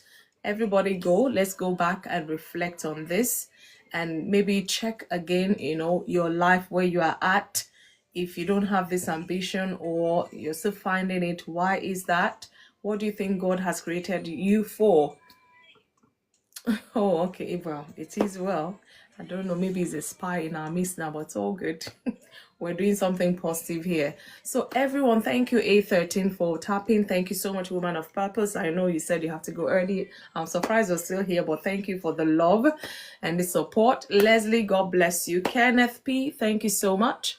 Elder Debbie, love, love, love. God sent. Happy birthday once again to all the people that have celebrated their birthday. God bless your new ages. May you live gray, old, ripe, fulfilled in Jesus' name. It was a 13th birthday too. When? He said 25th. Yesterday, him and Leslie. Yeah. Oh, happy birthday. We need to bring cake. We need to bring I cake. think we should just Happy sing for all of them, birthday. because Day 13. Can you imagine? Where do I begin this song? Hey. We need to 4 bring cake. We need birthdays to in bring May cake. in this group. Wonderful. Oh, birthdays. Oh, hey, you 4. Yes, so Wonderful. in fact, I have to. Woman of Pepper 24, me and A13 25, and our brother God sent 22. Really? Wonderful. Let me see. Let me see what I can see. many. We be many. Now, wow, I feel so blessed right now. Let's look Bless for. the Gemini. The Geminis are blessing your show, man. The gems are giving you gems. Okay, wait, let's do this. I can't believe it. birthday to all of you.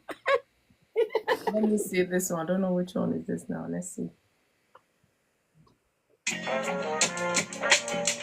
So this is to all of you celebrants. My goodness, I feel so blessed. It's This is powerful to all targeting of pain you. relief. All this After all, it's more than adverts. running.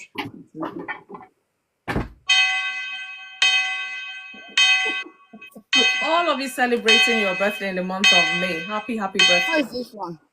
Listen, it's coming.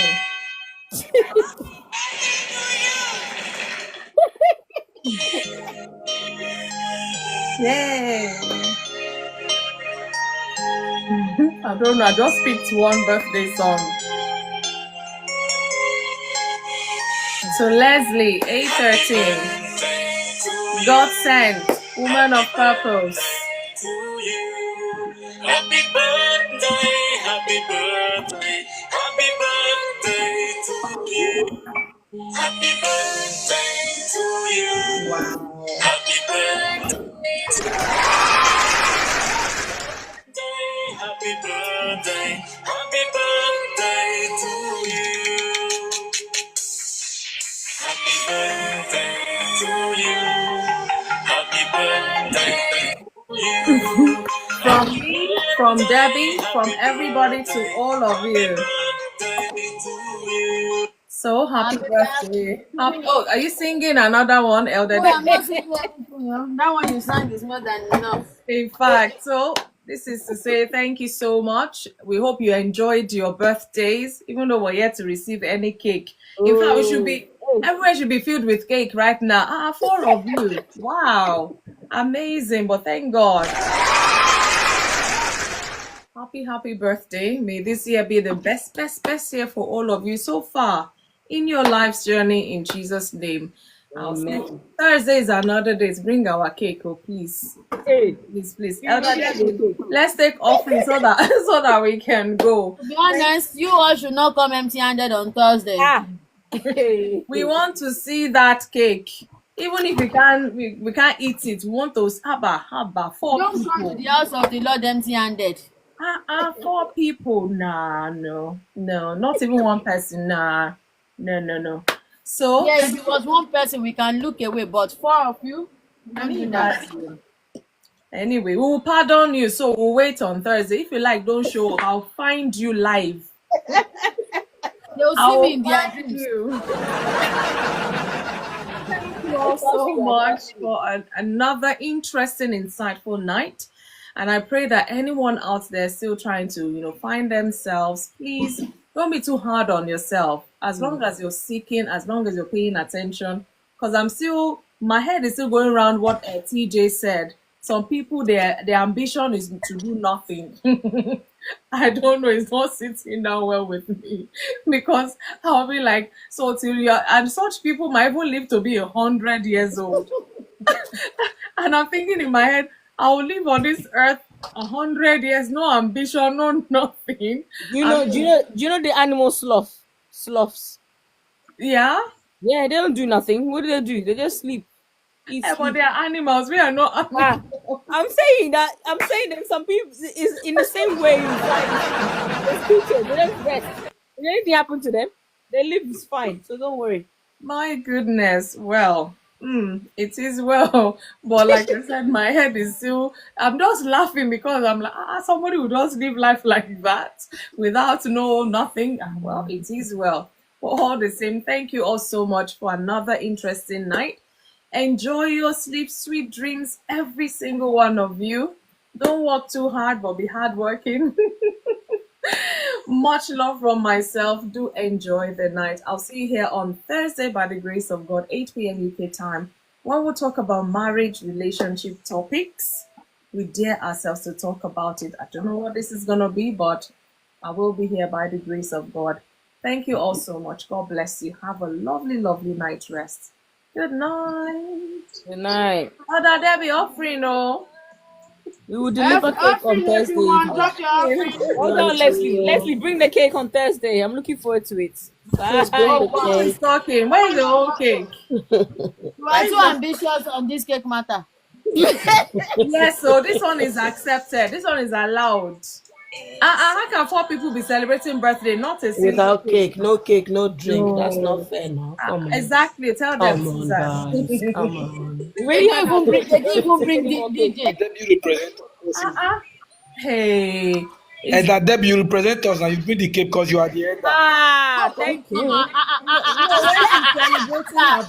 That ambition cannot work.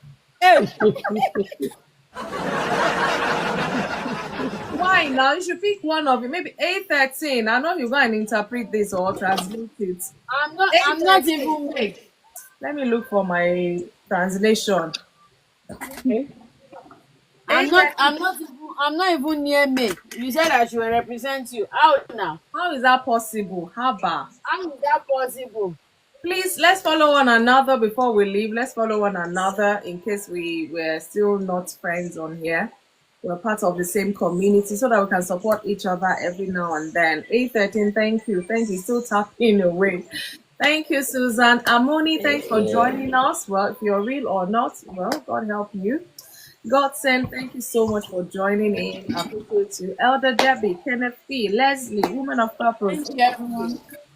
Do have yourself a lovely, lovely night rest. Again, this is the final closing now. Good night, everybody. Good night. Good night. Bye. Much love. Let the dawn of a new day bring understanding and love. It's like you people are not too tired. Hey, and I'm considering us so that we'll close early. Inside. Good night.